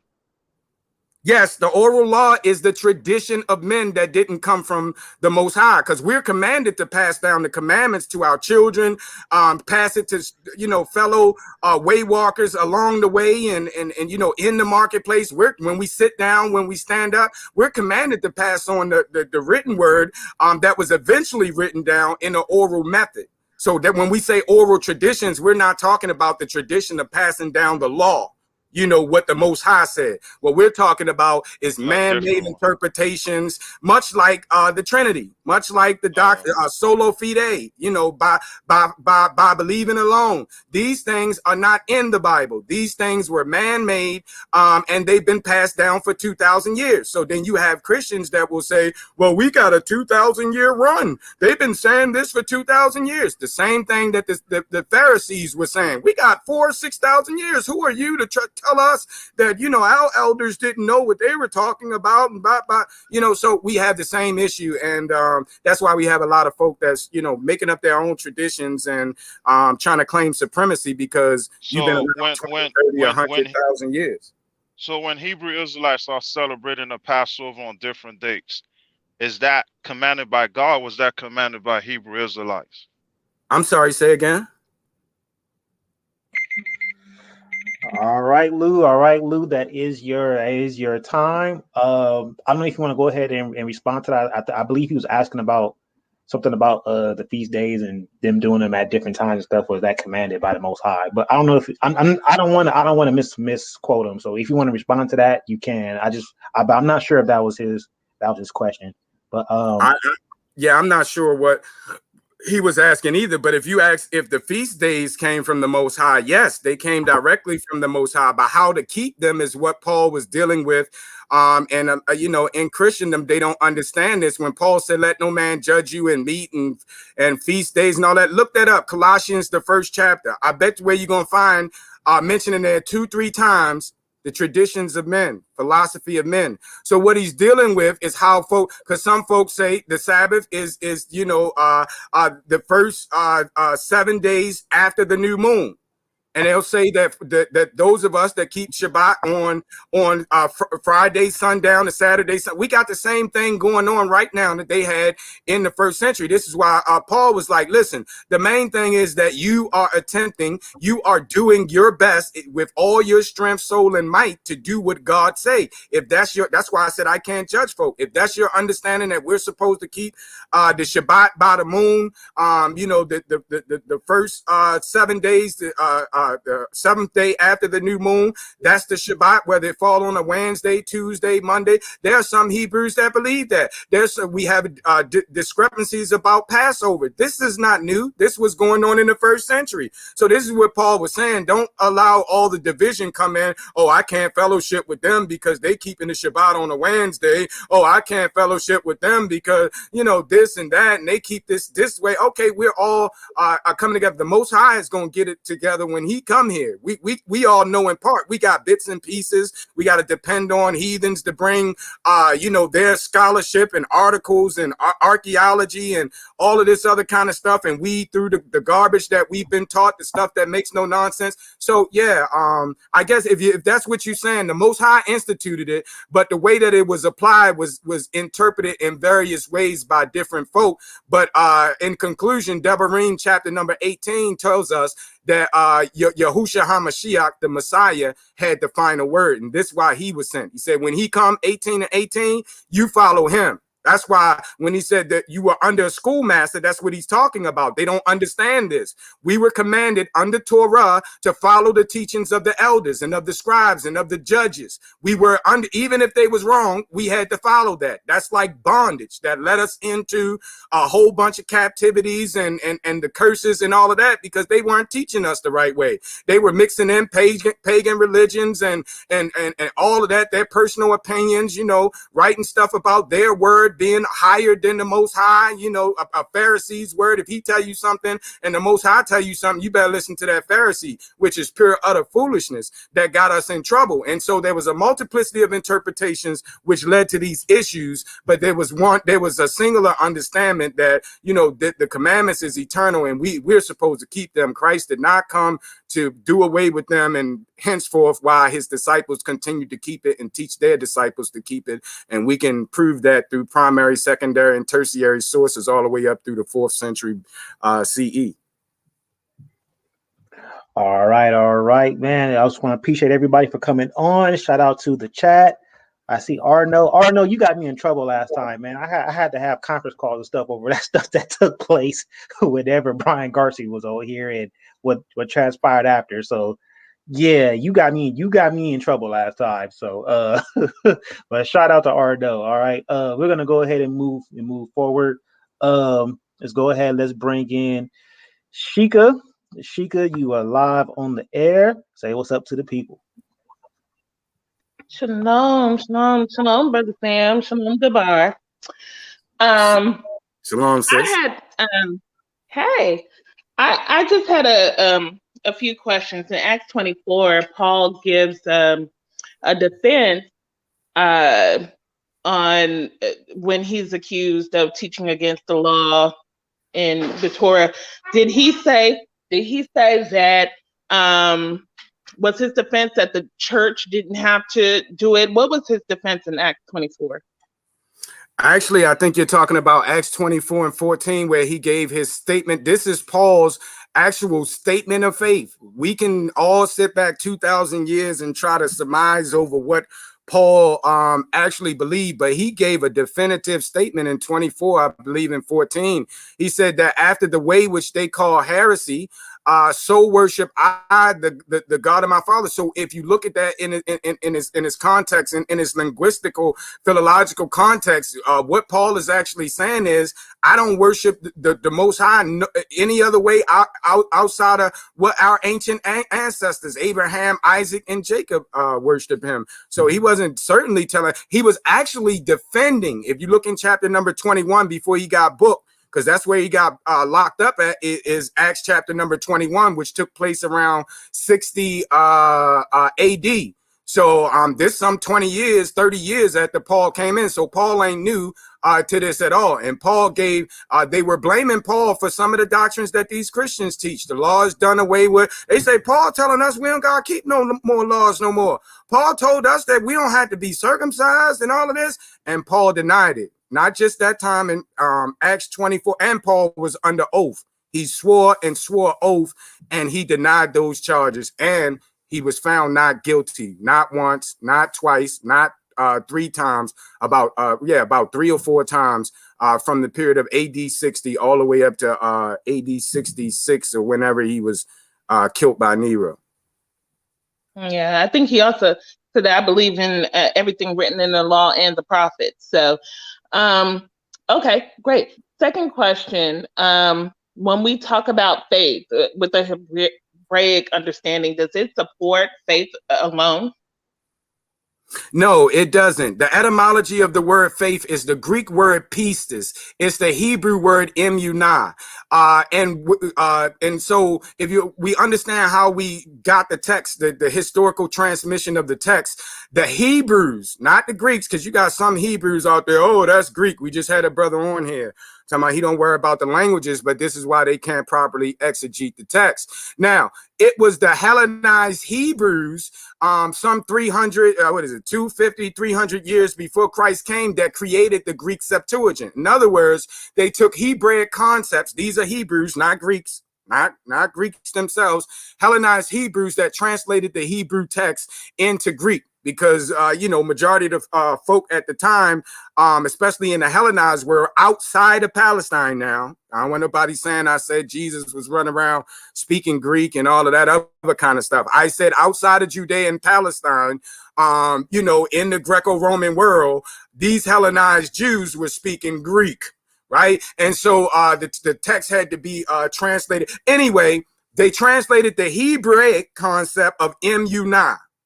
Emunah, if you look it up and take it, is the same picture we get when it says, and Moses, I forget who he was fighting, the Amalekites, one of them, and Moses was lifting up his hand, and as long as Moses' hand stayed steady in the air, that's emunah. That's a picture, and it means to support, to be steady, steadfastness, and all of that in the Hebrew. This is what that means. It means consistency, steadfastness, and all of that good stuff. That's the picture that we get. When they translated it into the Greek, it's a what they call a forensic term, which is pistis, and the Greeks use this word to refer to an oath based on evidence. That means I would swear that I saw sis consistently keeping these commandments. I swear that I saw sis never do anything. So it's an oath or an assurity that's based on evidence. You can't, and to prove this, this is outside of the Bible. Even with the Greeks don't understand the concept of pistis as just some carnal ascension. I believe this. That's not what that means. The text in itself is a verb, number one, which means action, indicates actions. Number two, it's when we're talking in the court of law, it's an oath or a surety that's based on evidence. And this is how the Greek scholars translated this throughout this. I'm talking about the etymological history, especially dealing with the first century. And then we could break it down and go, I saved the best for last, the primary source, which is Hebrew chapter number 11, to bring that point home, which says, now faith is the substance, right? So, and the evidence. So faith is evidence and substance etymologically in the word. But then we find Barnabas who wrote the book of Hebrews, most likely according to my information that I have, Barnabas, who wrote the book of Hebrews, said faith is evidence and substance. That's Hebrews chapter number 11 and 1. Mm-hmm. Yeah, James 2 also illustrates the same. Okay, so my last question, we were having a conversation and we weren't able to finish, and you were telling me about adoptionism. Can you lay that out? Right. Flesh your understanding. Right.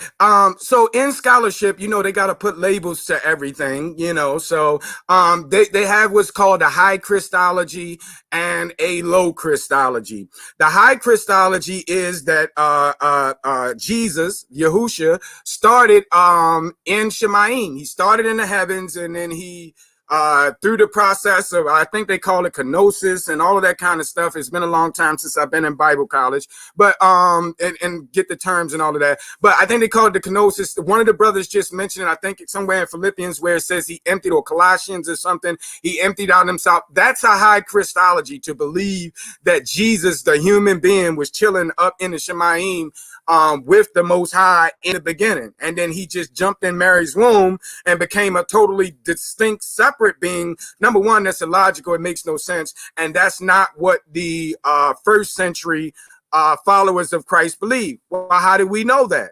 We know that because of one of the earliest writings that we have is Paul. If you read Acts chapter number 13, it's one of the earliest mentions of the gospel, right? Folk don't know what the gospel is. They think it's the death, burial, and resurrection of Jesus. Christians will tell you this, but it's a whole lot more to the gospel, especially the gospel message that's preached. In Acts chapter number 13, we find, I believe it's Paul's first message, and in it Paul is obviously adoptionist.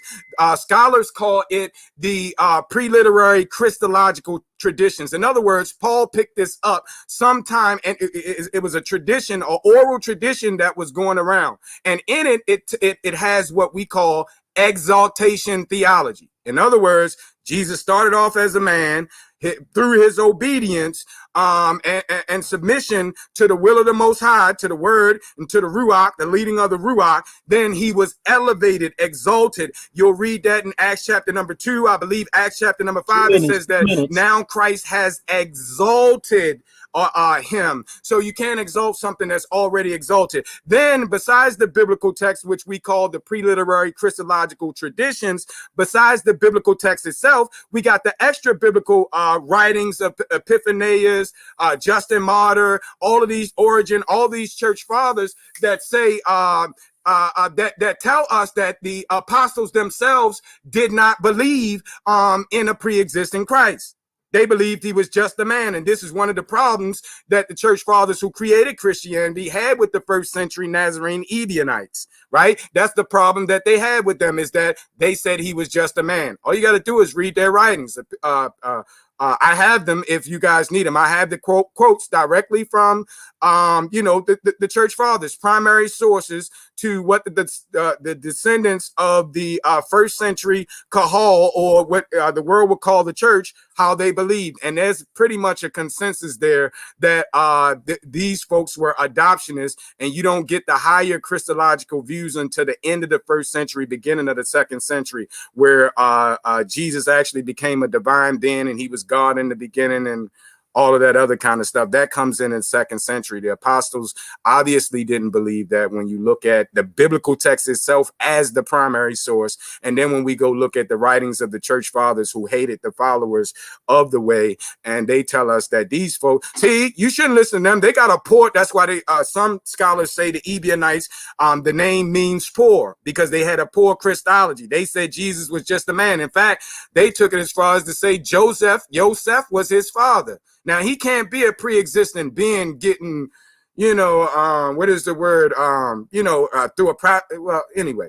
So that they even took it, even though the Nazarenes and the Ebionites disagreed over whether Joseph was his father or not, in actuality, they were, there was a consensus among him, is that he was a man who was elevated to his position as the B'nai Elohim, or son of God, because of his obedience, not because he was divinely pre-existent in eternity past and all that stuff. That's Greek philosophy that didn't come in until the late first century, beginning of the second century. All right.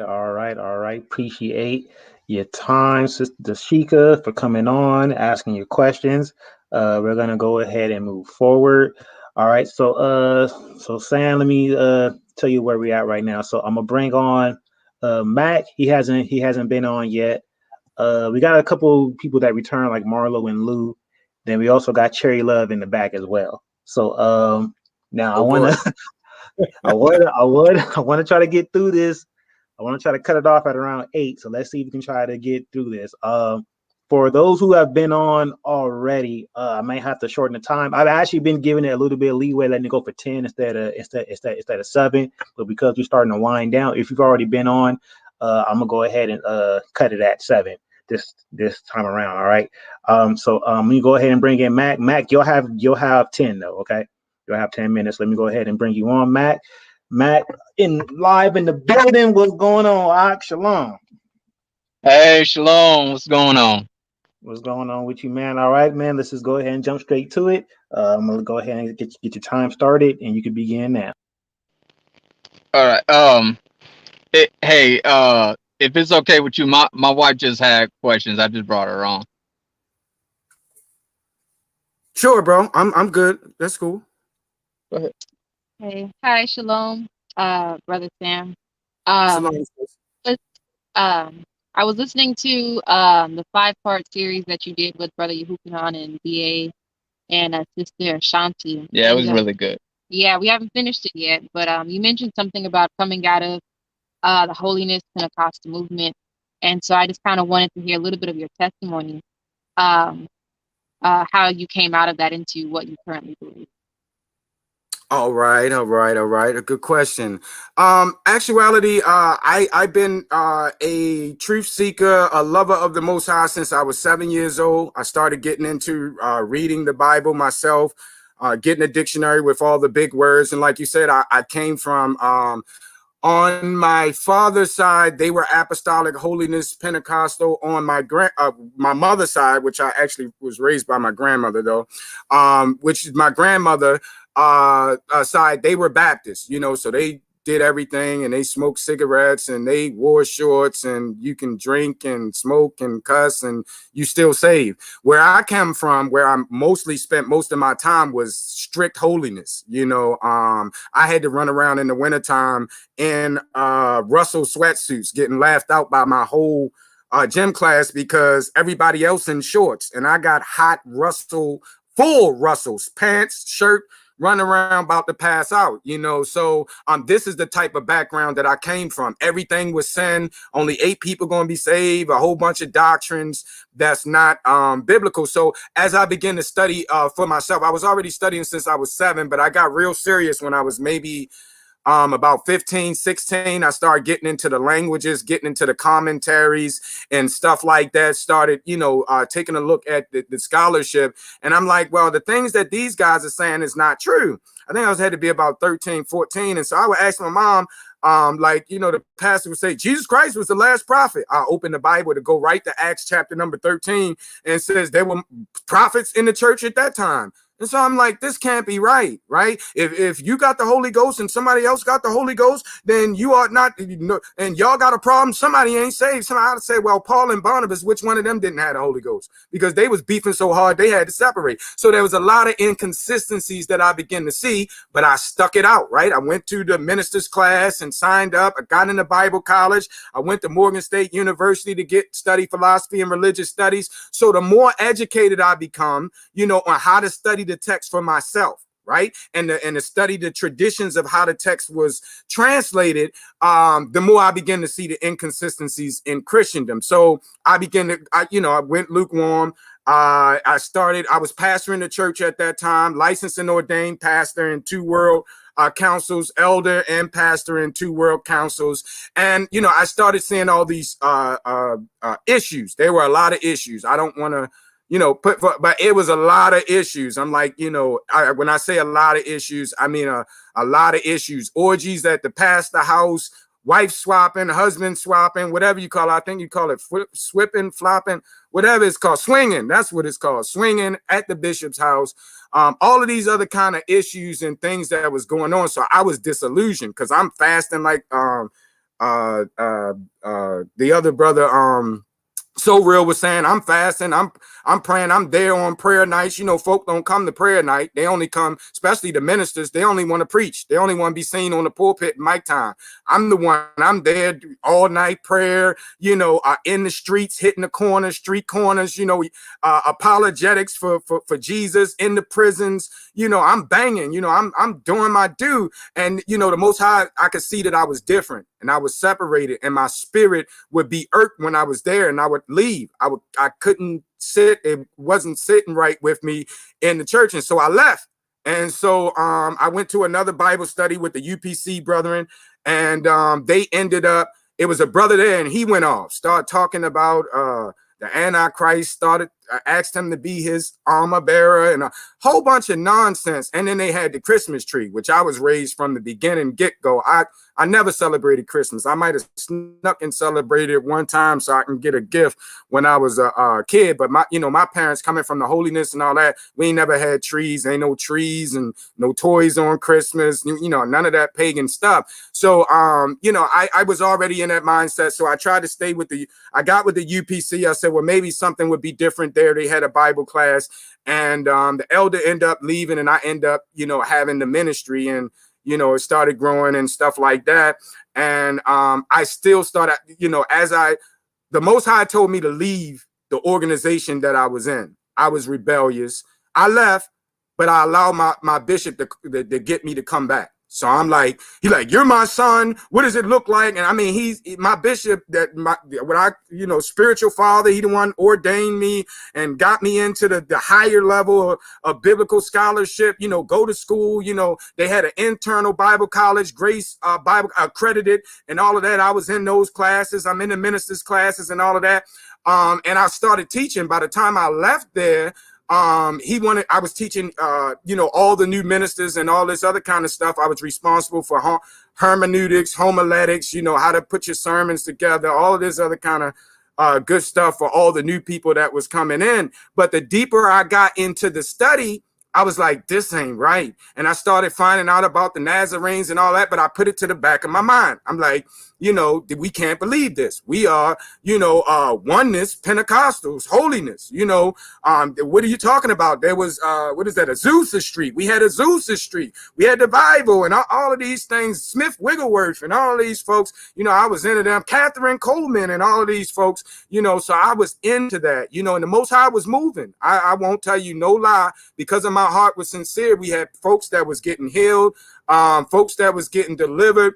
I mean, real stuff. Like we went to fasting and praying and stuff like that. Folks got healed of heart conditions. They had a baby that was in John Hopkins. The brain was swelling too fast. The sister was 17 or something. She was young. And it was one of the members at the congregation. It was her daughter or granddaughter or something. She was in the hospital. They said, well, we got to pull the plug. And once we pull this oxygen plug or whatever was going on, the baby was going to die. And, you know, so we went there, flashed my credentials and got in there. And they say, well, it ain't going to do no good. You can go ahead and do your prayer. We prayed. The baby brain instantly started going down. I think this was like 12 o'clock. Like 3-4 o'clock in the morning, the daughter called me screaming and howling. Oh my gosh, you know, the Most High did, blah, blah, blah. So it was things going on.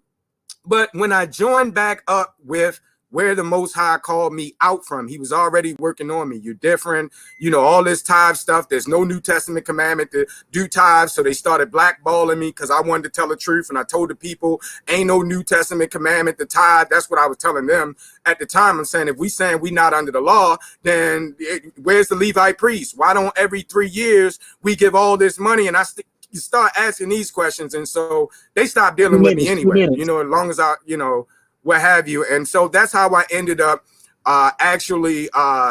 straying from that path. And I kind of separated myself. And then, you know, one day my cousin said to me, he said, you know what? I need you. I know you know the Bible, elder. He called me doctor and elder. He might be on here, Lamel Little. He said, I want you to check out something because I know you're going to tell me the truth. I heard this doctrine that we're the people and we got to keep these commandments. I said, cuz that's garbage. Don't listen to them people. I read a book. I half read a book 15 years ago called African American Origins and Modern Day Judaism. And I'm like, I couldn't even finish it. Talking about black people, Jews and all that. That's just straight God. Keeping the law. We free from the law. God said we free from. He said, cuz I know the preacher part of you. You got the pastor part of you. I'm asking you to check into it. That's all I'm asking. I don't want to talk to you right now. Just check into it because I know you're going to do a thorough job. And so I said, okay, I'm checking to it, but I'm already telling you it's garbage. Get rid of it. It's dumb. You know, it's stupid. People that don't know the Bible, you're like, yeah, hung up the phone on me.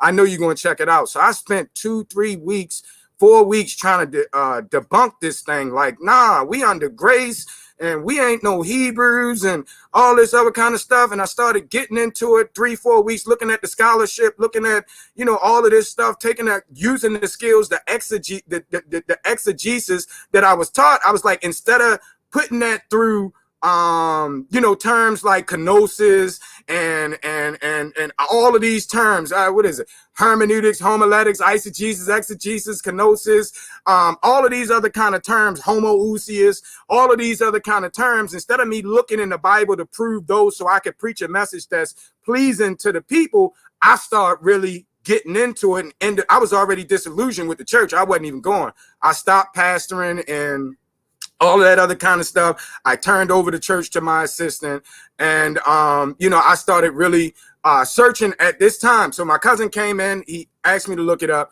I looked it up, and that's how I came into the truth. I did my best to refute what he was saying, and he said, I know you're going to be honest. You love the word. I know you're going to check it out. And he called me back maybe a few weeks later. I was like, cuz I'm not ready yet. So it took me a couple months to actually do the research, do the study. And I was like, well, yeah, this is truth. I mean, with the evidence, the promise, the stuff that I was taught in Bible college and school and all of that is led me to this point. And this is absolutely true. So that's my story and how I got and became a way walker from Christian. 30 some years in Christendom, 20 some of those in ministry, licensed and ordained, bachelor's degree in theology. You know, I walked away from all of that, you know, when I came and started studying for myself. And that's what liberated me. And the Ruach, of course, led me to do so. I appreciate the question. All right, Mac and wife. I forget your name. I know I spoke with you before, but definitely appreciate y'all time and asking that question and allowing that brother to give his testimony on how he came into the knowledge of being a Hebrew. We're gonna go ahead and move forward. I guess I'm gonna let it go for about 20 more minutes, and then we're gonna get some closing remarks from our guests. So we're gonna go ahead and move on. All right, Marlo, you stay right there, man. I'm gonna go ahead and get Cherry Love in, and then I'll bring you in before we close out. All right, so let me go ahead and get Cherry Love. Cherry Love, you can go ahead and mute yourself. You're live on the air, and your time starts now. How you doing, moderator? Thank you so much for allowing me in. Shout out to Sal Showtime and Debate Talk for you. Hi, Sam. How are you? I just have just maybe really 2 or 3 questions for you. In John 1:15, John it states, well, actually John the Baptist, he says here that Christ was before him. And also, I'm going to hum in on this also in John 17, verse 5, when Christ says, "O Father, glorify me with thine own self, with the glory that we shared before the world existed." So how is it that Christ is just a mere man? Well, I think you misunderstood me, and I don't want you to. I'm glad you asked this question so I can make this crystal clear. Christ was just not a mere man. He was a man, but he was not a mere man. He was the man that the Most High chose to deliver his people through. And so he had something that others did not have. So he is, what is it? I forget the Greek word. He is different and unique. Monogenes, that's what it's called. He is different and unique in himself, according to the language. But that doesn't make him pre-existent. And none of the texts in the Bible says that Jesus pre-existed anywhere. It's impossible for them to be because all of the apostles were adoptionists. So even if he said that the glory that we share before the world existed, did Christ lie, or was he mistaken in his words? Right. So now what you just said is key. Did Christ, this is Christ speaking to wit. Then Paul says to wit, God was in Christ reconciling the world to himself.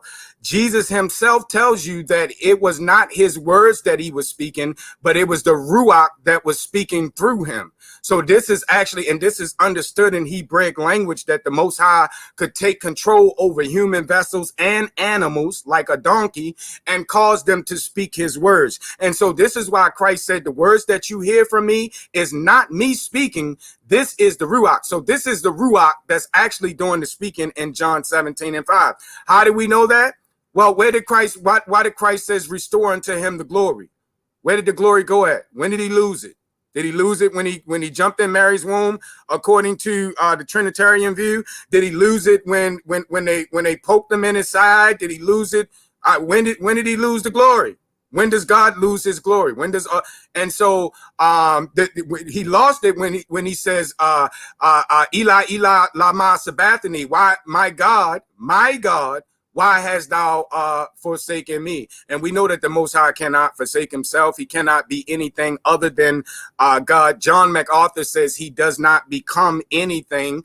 And I like that, even though I disagree with most of definitely his Christology. But God does not become anything. He is the Aye, Asher, Aye. He is that he is. He doesn't become anything. And neither can he be anything other than God, who he is. So he can't lose his glory or anything. So with that being understood, we know that he told us out of his own mouth on several occasions that the words that he was speaking, he either was being spoken through by the Ruach or is what he was told to say at the time.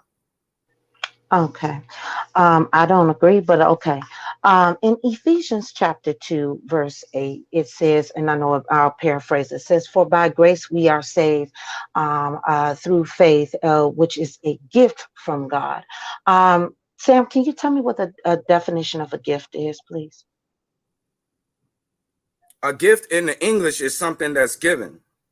Given. Right. Okay, it's funny that the Greek agrees with that too. Is given. So if something is given, is it worked for? Is it earned? Yeah, it could be. Yeah. Okay, so right up in here in Ephesians chapter 2, when it says, for by grace you are saved, for it's a gift of God, why isn't the law applied there? The law is applied there. It's No, called it said faith and grace, not law. Right.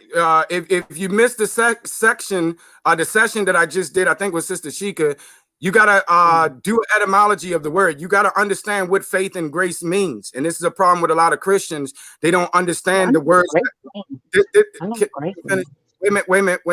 Let me finish. Faith and grace, they do not. If I ask you right now, you're not going to give me the Hebraic definition of grace. You're going to give me some made up term, some theological term, some theological abstract, and it's going to be abstract. It's not going to be how the writer of Ephesians, which is not Paul actually, the writer of Ephesians, what he and how he felt about grace and faith. So now let me answer that question. The gift that he's talking about is Torah. The gift of Torah, grace, is the Hebrew word hen, right? It comes it comes from the het, which is a wall, and it comes from the en, meaning to continue, the seed that continues. And so in the concrete Hebrew, which ancient Hebrews would have understood grace as the dividing wall of protection that continues, right? So that would have been the concrete understanding of grace. And Paul talks about this when he talks about, I was separated from my mother's womb. From my mother's womb, I was separated and called to this grace. He uses grace and separation. So grace just means separation, and we're separated by our obedience to the word of God. When we obey what's written and what the Most High spoke out of his mouth, that separates us from the rest of the people. So grace is what sets you apart, basically. Yes. Okay, one last question before I go. In Ezekiel chapter 16, Ezekiel chapter 23, Hosea chapter 1, chapter 3, and even in Jeremiah chapter 3 and Jeremiah chapter 7, we can clearly see that God referenced Israel into its whoredom, spiritual fornication. And would you agree that they had the law, right? Who had the law? What are we saying? Israel yes. had the law. Yes. Okay. So here's my question, and this will be my last question. Why is it that through all of this whoredom that Israel was going through and they had the law, why is it two things that the law could not resolve their whoredom? And number two, what are they doing looking for a Messiah if the law can save you? Okay, good question. Now, first and foremost, they had the Torah, but they wasn't keeping it. I just told someone else that Yeshayahu 29, Isaiah chapter number 29, somewhere around verse 13, gives us a key as to what was going on at the time. They were talking about the commandments out of their mouth, but they weren't actually keeping the commandments at all. We know that in the law saves no one. The law in and of itself can save no one. Just 2 like minutes. 2 minutes. the laws of the United States cannot make you a law-abiding citizen. What makes you a law-abiding citizen is that you obey the law. And so this is why righteousness is obeying the law. Righteousness does not come by the law itself, because it only tells man what is sin. It only tells man what a crime is, right? And so it's the Ruach that we read in Ezekiel chapter number 36, I believe, somewhere around verse number 24. I might have that backwards. It might be chapter 24 and verse 36. I get those mixed up sometime. But it says that when he sent the Spirit was going to cause you to walk in his commandments, right? And so that's what the Spirit, this is why Christ had to come and why we had to receive the Ruach and the law being saved and works too. I'm sorry, say again. It's being saved and works too. I'm not understanding what you mean being saved So, and being saved by Christ, and you have to attach works to this too, right? well, you're not saved if you're not keeping commandments. So you have to do works. Yes, obedience, not your own works, not stuff that you make up, but you got to obey what God said in order to make it into the kingdom. Yes, if you, I can't say you're not going to be saved or you're going to hell or whatever, but I can say you're in a dangerous position if you ain't keeping those commandments. All right, so basically you just canceled out the finishing work of Christ. Okay, all right, thank you, Sam. Okay, cool. All right. Now, let me address this finishing work of Christ, right? When you go through the biblical context, I have the list of everywhere. Christ himself told you when he come, he's going to judge every man what? According to his works and by his works. You're not going to be judged by how much belief, he really believed in Jesus. That's nowhere in the book. In fact, James 2:24 murders the justification sola fide. This is what knocked vocab Malone out of the box. I saved it for him for last, because the text is clearly, the Bible clearly says that even when you read in the book of Revelation, when the books were open, what did they look for? He didn't look for it and say, well, I'm going to see how many people believe Jesus was God, or he was a Trinity, or, these are man-made doctrines. What they were looking for was works. I'm going to judge every man according to his works. What works are those? James told you, know ye not, O vain man. He called, in that vain word, vain there means empty. He said, you're empty if you say that you have faith or you believe, and you have no works. So you cannot separate faith from works. That's something that the philosophers tried to do, and that doctrine is only a couple 100 years old. Somewhere around 15 is Luther. Augustine didn't say the stuff Luther said. I know about the argument that he got it. Luther got it from Augustine. No, he didn't. Nobody was talking that monergistic soteriology, except in certain forms it was, but not to the extent until you get to Luther, who totally went against what James said. And this is why Martin Luther, the founder of the Protestant religion, wanted to burn the book of James.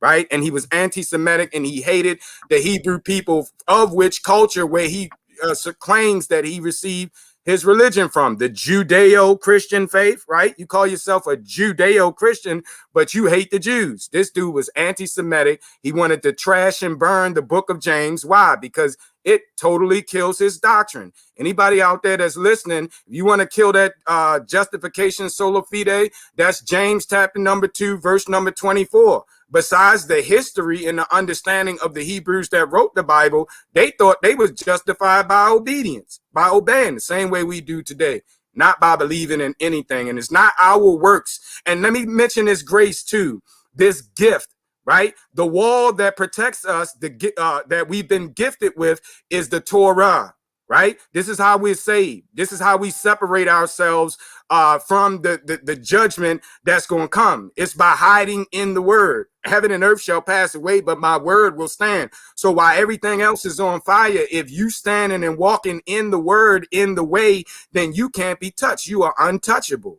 Right. And so touch not those that are sealed with the sign. What's the seal? Well, you got to go back to Exodus, Shemoth. That's going to tell you what the seal is. The seal in your forehead and in your hand, right hand, and all of that. The seal of the Most High, that's the word that's in your heart, which the Hebrews would have understood as the mind. that's in your mind that comes out in your actions. You know, folk don't keep commandments because the commandment's not in their heart. Jeremiah said that the law was going to be in your heart. And this is why we can keep them now as opposed before, because they just was going off a tradition, much like your churches, right? I don't care what denomination you put on, Hebrew roots, Christianity, whatever you want to call it. You know, these folks are operating under tradition. You know, a lot of them, not saying all of them, are operating under tradition, you know, so which contradicts the actual biblical text itself, right? And so, yeah, it's works. It's not our works. It's the work that the Most High gave us to do and commanded us to do. The works that's condemned in the book is you trying to do it your own way, like making up a whole nother religion, doing away with the commandments and making up stuff that don't make no sense, like Trinity, telling folk that they going to hell if they don't believe in a three-headed God. You can't be saved if you don't believe in a three-headed God. You find that nowhere in the Bible. This is man-made traditions, and this is one of the problems that we have, and this is why the Defender of the Way is in the building. You know, with my brother Yehukanan, my sister Shanti, my brother BA, my brother Yehukanan, you know, we're addressing all of these tradition issues for which we can't find in the text. Solo fide, destroyed by James 2:24. For we know that a man is justified by works and not by sola fide. James said that out of his mouth. Dead. So in other words, you need work. The soteriology, biblical soteriology, is synergistic, meaning it takes God and man. The Most High draws man. It takes man's obedience in order for him to be saved. He not just forcing wicked folk to be saved and twisting their arm and going and beat folk up. Yeah, I know you don't love me. You worship other gods, but I'm going to force you to be saved. Nah, that's not how that works. You know, the Most High draws you. Is the goodness of the Most High that draws man, that leadeth a man to be to repentance. If somebody's leading you, what does that mean? That means you're following. It don't mean that they doing all the work for you and you can sit back and say, I believe in Jesus. He kept all the commandments. He kept the Sabbath. He kept the feast days. He kept the dietary laws. So I don't have to. That is illogical in and of itself. It makes no logical sense to begin with.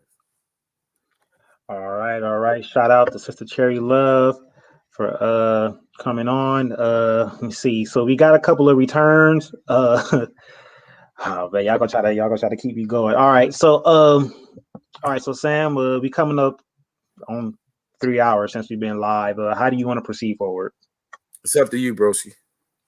Okay. All right, so this is what we're gonna do. For everybody that's left, y'all got 5 minutes. 5 minutes, five minutes each, and then we gotta shut it down. All right. So let me get there's one person that hasn't come on yet. I know everybody else has been waiting. So one person that hasn't come on yet. I want to give him his opportunity to come on. And then so you're gonna have to crunch it in 5 minutes. Got to crunch it in 5 minutes. So don't be long-winded.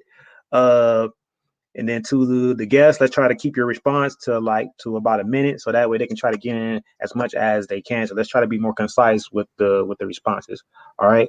So let me go ahead and bring in Tone 76. Tone 76. You're live on the air. I'm gonna give you 5 minutes, and your time starts now. All right. James, the second chapter of James. You was just second James.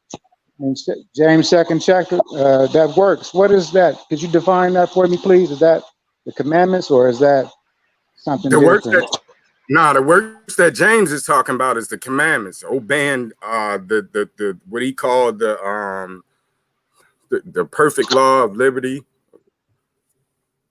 That's the commandments, Torah, the divine teachings given to Moshe. Okay. All right. So when he says here in James 2nd chapter 14, it says here, what doth it profit, my brethren, though a man say he hath faith and have not works, can faith save him?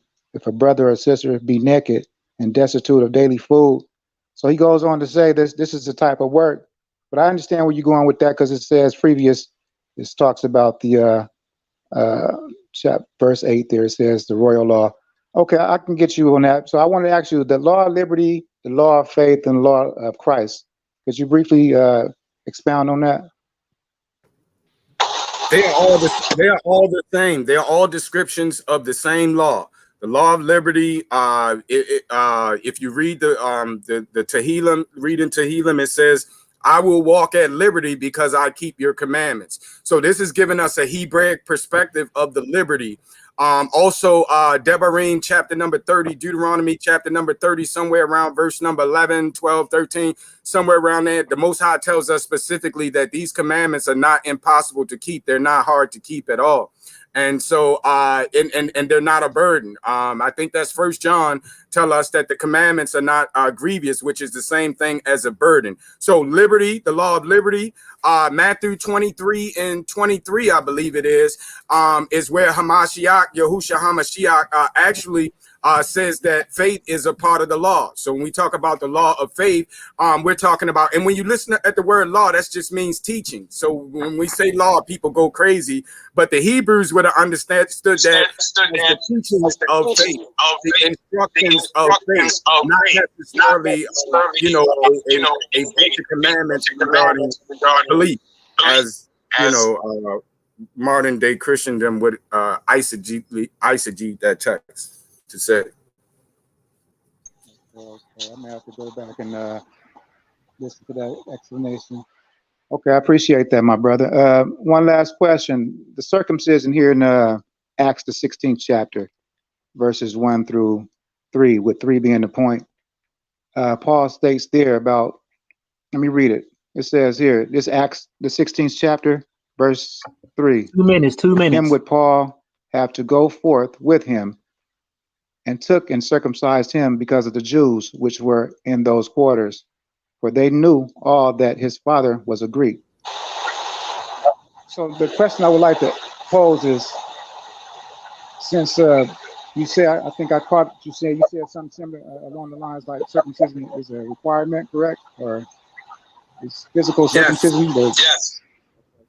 Yes, physical circumcision is a requirement for all descendants of Abraham, number one. Number two, it is also a requirement for every sojourner that wants to sojourn with Israel. You have to accept the commandments and you have to be circumcised. Otherwise, we can't posad it up with you or none of that. You can't participate in posad or any of that, because the book say no uncircumcised heathen shall have part in it. So that would create an issue in the first century with the traditional. Well, go ahead, because he said cut it short, so I don't want to be long-winded. So uncircumcision availeth nothing. And when it states that in the New Testament, it says circumcision and uncircumcision says something like that availeth nothing. Can you explain that? Right. I don't know actually what text you're talking about, but 1 Corinthians 7:19, he says circumcision is nothing, or is it 6:19? It's 7:19, I believe it is. Circumcision is nothing, neither uncircumcision, but the keeping of the commandments of the Elohim. If you take Pauline theology altogether and look at everything that he says on the subject, Paul also says that circumcision doesn't profit you if you don't keep the commandments. So just because you came from Abraham and you circumcised, your parents circumcised you on the 8th day, if you ain't keeping commandments, you're going to be cast out just like the rest of the heathen. So this is what Paul is saying. You must. It don't matter if you circumcise yourself, even if an uncircumcised Gentile, right? So I don't want to eat the Passover.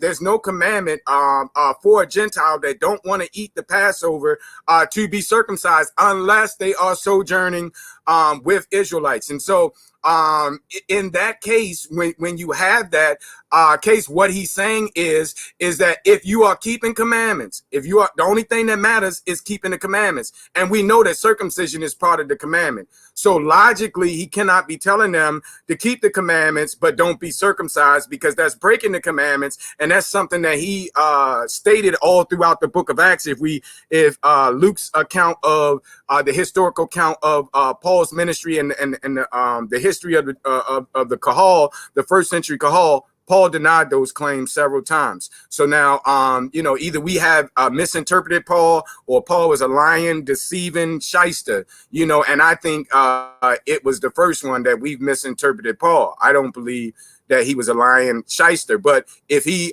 said keep commandments and he told folks not to be circumcised and told them they can eat the Passover, then he wasn't keeping the law, and he lied on 4 different occasions. And we should not take his word to be true. So those are the things that we have to deal with there.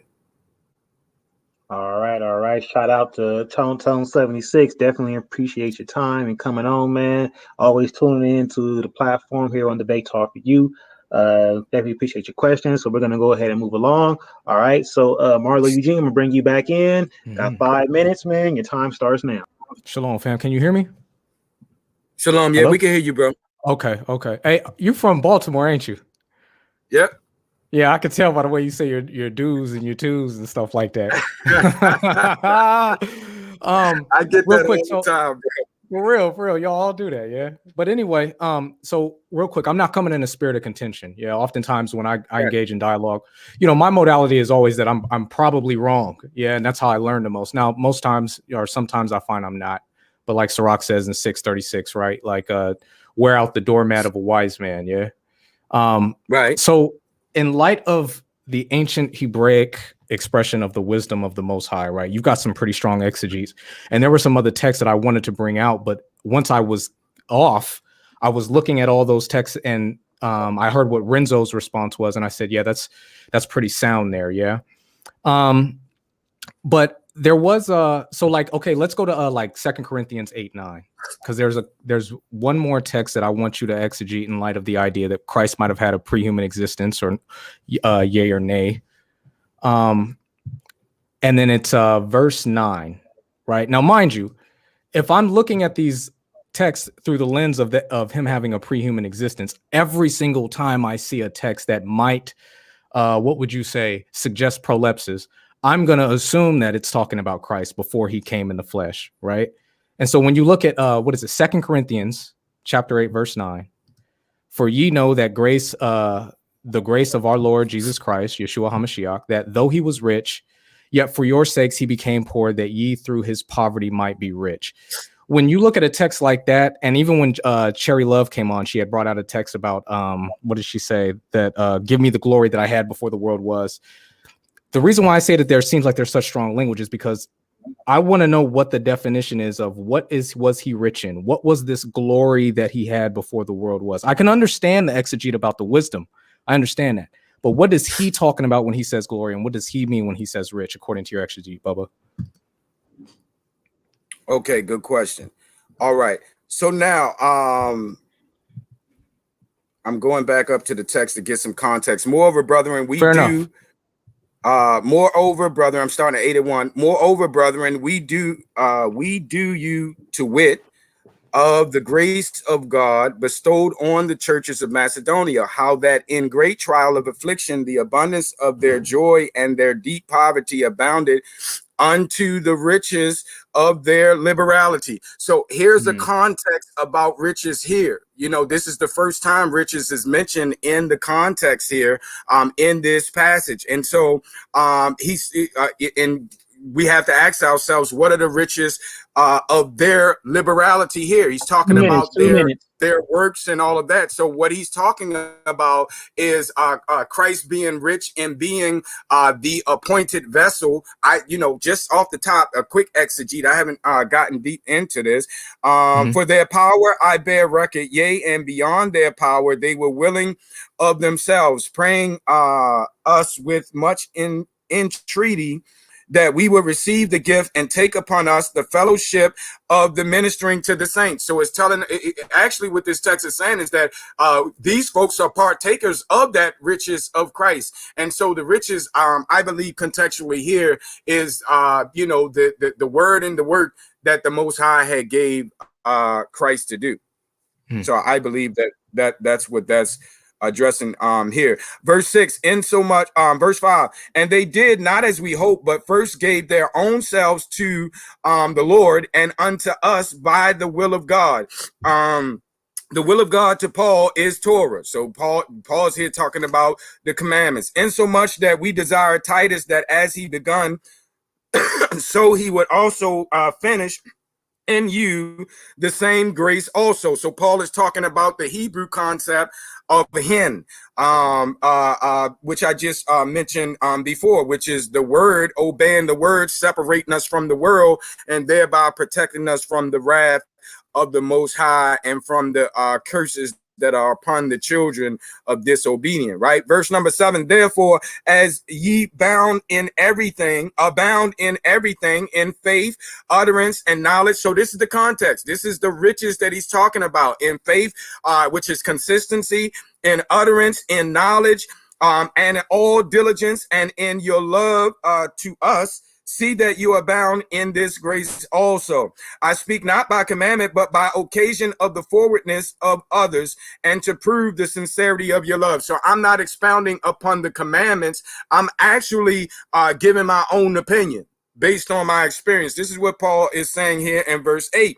For ye know that the grace, verse 9, the grace of our Lord Jesus Christ, the wall of division, the division that brings separation and protection, that though he was rich, yet for your sakes, he became poor, that ye through his poverty might be rich. And herein I give my advice, for this is expedient to you who have begun, therefore not only to do, but also to be forward a year ago and all that. So we got to read the context. In the context, he's talking about him being rich in, matter of fact, he had the fullness of the divine nature. When it talks about the Godhead is the divine nature that's imparted through the word, right? Through the Logos in the Greek, and the Gabbar in the Hebrew. So he had the fullness of that. And so like he said, I could call down 12 legions from heaven and all this other kind of stuff. He humbled himself to walk through this and allow these folk, even though he was designated as the king of Israel. So this is what he's the blessings that was bestowed upon him, the knowledge, the wisdom, the word, the power, and being the representative of the divine power, of being the B'nai Elohim that was begotten from the Most High when he was resurrected, or when he at his baptism, depending on which one of the apostles you're going after. But yeah, so that's the riches that's in the text. The riches is the divine nature, the knowledge, the all of this stuff that's in this text right here, the grace and all of this that he's talking about. All right, Marlo, definitely appreciate your time, man. Just want to send blessings your way, man, in your pursuit to debate the Elder Mike, man. I hope it all goes well for you over there. Be sure to drop that information in the channel, because I'm not sure. I think you're going on his channel to debate him. So just be sure to share that information with everybody, man, so that way they can go and check that out. All right. But definitely appreciate your time for coming on. All right, we're gonna move right along. Let's get Lou back in here real quick. Lou, can you hear us? Yeah, I can. All right. All right. Let's go ahead and get your 5 minutes in, and then we'll move on to the next person before we close out. All right. Your time starts now. All right. Yeah, the question about the feast days being celebrated on different days. What was you explaining to me again? Hold on. But by doing that, is that the tradition of men, or is that coming from God? Is what the tradition of men? It's celebrating the feast days on different days. Is that tradition of men, or that comes from God? It depends. It depends on who you're talking about and how they are doing what they're doing. So that, for instance, like I said, for Passover, Passat, we have different dates for Passat. Some people interpret the text to mean the summer solstice and the first new moon after the summer solstice. Some people say, yeah, but it's the first new moon after the barley comes in of Eve, and all of this. So you may have a difference of dates there. And so that's what I was saying. Yeah. If it doesn't line up with the text, the tradition doesn't. It's not talking about, when the Bible speaks about the tradition of men, it's not talking about the commandments that's passed down by tradition from men. It's talking about their own made up stuff that we can't find evidence for in the book. Oh, all right, all right. And with that Christian situation, you said they came about around 2nd century. Yeah. Okay, and who were the Christians that Nero was persecuting back in 64 AD? Who were the Christians? There was no Christians in 64 AD. Yeah, There was Tacitus in his book Tacitus writes, called them Christians. Look at the language, the Greek language there is Christian, CHR. He's one of the ones how we know that there was no Christians in the 1st century because he called them Christians, which just and means what goody does goody. It means goody huh? goody. It means goody goody. Like I don't But know how. he Go ahead. writes it's the origin of the name came from Christos. He said Crestus, actually. The text Christus, yeah. in the original, he said Crestus, Chrestus. So who's Crestus? Yeah. That's Right? Christ. Right? Yeah, he was trying to refer, but he was using the term Crestus, and he was using the term Christian. He's one of the ones, Tacitus, writing in the 1st century, how we know that they weren't called Christians because he didn't use the term Christian, Christian, on numerous occasions. He said Christian. Okay, but you saying that it means goody goody. So what Right. does Christ mean? Christus mean? Christ means the anointed. So if the name Christian derives from Christus, where do you get goody goody Two from? minutes. Christian is a variation of Christian. They change the E into an I and you get a whole different concept. Oh, all right. All right, then that's all I have. Okay. Yeah. Thanks. I appreciate you, bro. No All right. problem. All right, Lou, definitely appreciate your time for coming back in and finishing up your round of questions. We're gonna go ahead and get back to Mac. Just go ahead and bring him back in. You'll be the last one, so I'll go ahead and give you guys the 5 minutes, and then we'll get ready to close out. So you can go ahead and start your time now. Okay, hi, Shalom. This is Sister Yiska, Mac's wife. I just wanted to hop back in and ask another question. I didn't hear most of this live stream, so I don't know if you have already covered this in full yet, but you have touched on it a little bit when you were speaking to, sorry, that's my daughter. When you were speaking to Cherry Love, but could you go into depth of how you understand grace, what grace actually is, I guess Hebraically, like the proper meaning of that? Right. Okay. Cool. So grace, the concrete meaning in Hebrew is based on concrete verbs. Verbs are modified to come up with nouns. Unlike in the English, we kind of do it a little bit different. We modify the noun and to come up with a verb and all of that other kind of stuff, but they modified the verbs to come up with nouns.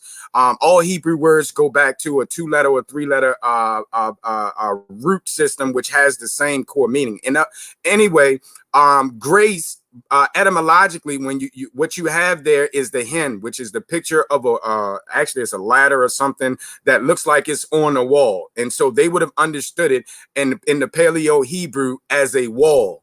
And when you add the end to it, the noon, that's the seed that continues. And so the picture that they would have got is the wall that continues, and they would have understood. This is the same term for camp. You know, they use the word grace for an individual that set up camp. How is setting up camp a grace? When you understand how the ancient Hebrews set their camp up, it provided a wall of protection, right? And so you would understand this, and we would understand this better as your house. The walls of your house. The walls of your house protects you from the outside cold. It protects you from the robbers, rapers, and killers if you got it secure enough. And so a lot of times, you know, I don't know where you guys from, but I'm from the hood, east side of Baltimore. So, you know, we get to scrapping. It's 12, 13 dudes on my hill. I'm fighting, trying to listen. If I can just get to my block, if I could just get to the house, I got some backup there, you know. So when you get to your house, that you feel that protection, you feel that provision, you feel that safety. And this is the same thing inside the camp. Those that were outside the camp, if somebody tried to attack them, you know, run and make it into the camp where you got all your brothers and sisters. And this is what how they would have understood this. This is the etymology of the word. So the Hebraic, the concrete Hebraic understanding of grace is the dividing wall of protection, the dividing wall, the wall that divides. It continues, it divides, it separates, it brings protection, and provision inside the walls. We got provision, and this is how they would have understood that, right? We know this from how they use the word and from going back to the 2-letter and 3-letter root stem of the word in itself. And so this is how now the Greeks, the Hebrews was the one that translated it into Greek and used the Greek, which I can't remember, Zacharias, the Greek word for grace, and the Greek concept, which pretty much means unmerited favor, right? In the Hebrew, even though Hebrew has some abstract in it, 9 times out of 10 is based on a concrete concept, like something that you could see, touch, taste, feel, and hear. They're not coming from a 21st century, 21st century Westernized mindset. This is how they would have understood grace as, being in the camp, having a wall of protection, which is favor from the Most High. It's a gift because we didn't build the camp. We didn't build the wall. The Most High built that through his word. He gave us his word, which causes us to be separated, which puts us in a position to receive the favor of the Most High. And so, yeah, you can say it's favor. You can say it's unmerited favor because you didn't deserve it and we didn't. It's not because of our righteousness that he did this. It's for his name's sake and for his word's sake and for his divine purpose that he uses us and separates us, from others. And so, yeah, it can mean abstractly, unmerited favor, but you don't get the full understanding until you look at it through the mind of the Hebrews, ancient Hebrews, and which in that case, it means the dividing wall that separates us and provides us with protection and provision, and no, we don't deserve it. I'm sorry, did we lose the sister? No. Yeah, that was just the time. So definitely appreciate Mac and his wife for coming on, asking questions. Sister, I keep forgetting your name. I'm sorry. my apologies. But Mac knows I mean well. So definitely appreciate y'all time and asking those questions and being able to come on. So we're gonna go ahead and get ready to get some closing statements from our guests. Yeah, brother. So man, you need no water in that, man, because it's over 3 hours, man. Like you need a water break. Yeah, I've been trying to sip one. I was tempted. I was like, when can I get a water break in here? I'm already, but nah, it's all good, bro. I appreciate it. I love to discuss the word. I'm the defender of the way, so I gotta be able to defend the way. Yeah, I hear you, man. Look, this is why they call it the hot seat, man, because all these questions they start coming at you. Eventually, you get parched, So Absolutely, bro. I got some water right here, though, lemon water. Got you, man. So there you have it, folks. Defender of the way, Sam Addison just completed his trial in the hot seat. Man, much respect to you. For those who don't know, I'm gonna go ahead and put it out there now. The next time y'all see me hosting the hot seat, Zion Lex will be live in the hot seat on YouTube and Facebook. This is his first time coming on the YouTube side and Facebook side, getting in the hot seat. He's been in the hot seat before, but on the Blog Talk side. But next time he will be getting in the hot seat live right here on YouTube and Facebook. So y'all be sure to check that out whenever you get the chance. Definitely appreciate Brother BA in the chat for moderating and keeping things clean. Hey, shout out to the chat, man. Y'all did. I'm so proud of y'all tonight. Y'all did such a good job, man, keeping it clean and just keeping it to the information. Still giving your opposing views, but keeping it to the information. So definitely appreciate that. Hey, Mac, I don't got your number anymore, man. So I had to get it from a co-host, man. I'm gonna have to get your number. But so yeah, definitely appreciate y'all in the chat for keeping it respectful, man. Y'all kept Sal's platform clean tonight. So I definitely appreciate that. I'm pretty sure that Sal definitely appreciates it too. Be sure to check out any of the shows that's coming on Blog Talk Radio that'll be scheduled, or even here on YouTube and Facebook. I'll be back. My first show on the Spiritual Food Sabbath Meal, I'll be back doing that show on April the 10th. And then from there on April 11th, I'll be hosting the hot seat with Zion Lex. And then we got a couple other people lined up that we interested in, that we want to get into this hot seat, and possibly a debate that's coming up, man. Didn't quite accomplish it today, but I won't reveal the names of who that is at this time. But if we can get that set up, then we'll go ahead and drop that in the near future. All right. Also, don't forget, debatetalkforyou.com is coming soon. It is coming soon. Debatetalkforyou.com is coming soon. All right. So be on the lookout for those updates as well. Shout out to Sal Showtime for allowing us once again to come on and do our thing on here. Your generosity is always appreciated, brother. And you like the big brother, man. We just looking up to you, man, and trying to do this how you are. All right. So I'm gonna go ahead and let Defender of the Way get some last words before we shut it down, and it's all on you. All right, bro. I appreciate the invite, bro.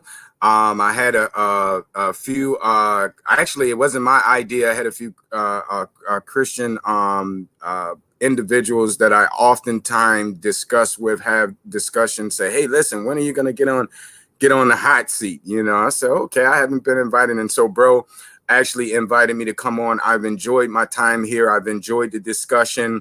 I've enjoyed all of the comments, the questions that you guys have out there.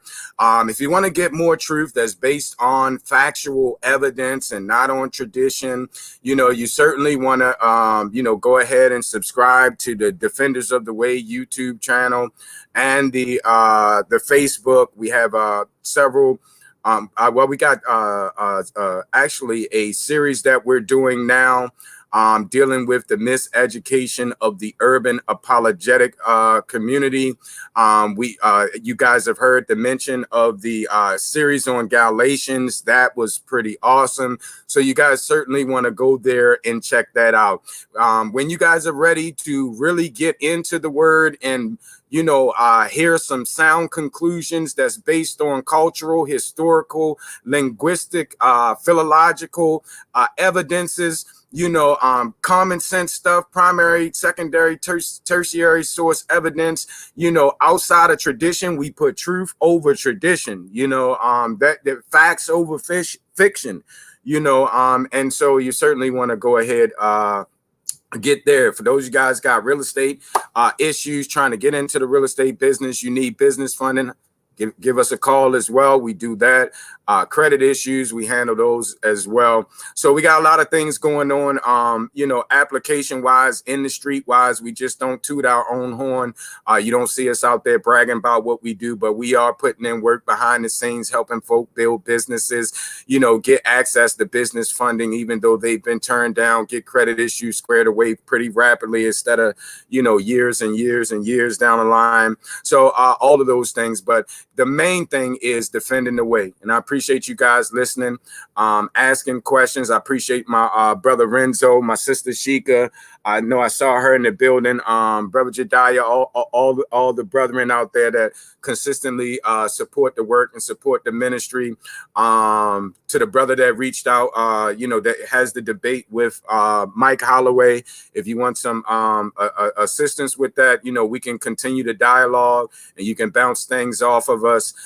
Just give myself or Brother Renzo or Brother Yehukanan, Sister Shanti, Brother BA, one of us a call, and we'll, you know, set up something with you where we can, you know, iron sharpens iron, you know, go over some things prior to the debate. You can watch some debates that I've already done with Elder Mike there as well. So I appreciate you guys. Oh, can't forget Brother Sal for the invite and allowing me to be on the platform. Can't forget Brother Sal. Appreciate him as well. And I'm going to say shalom.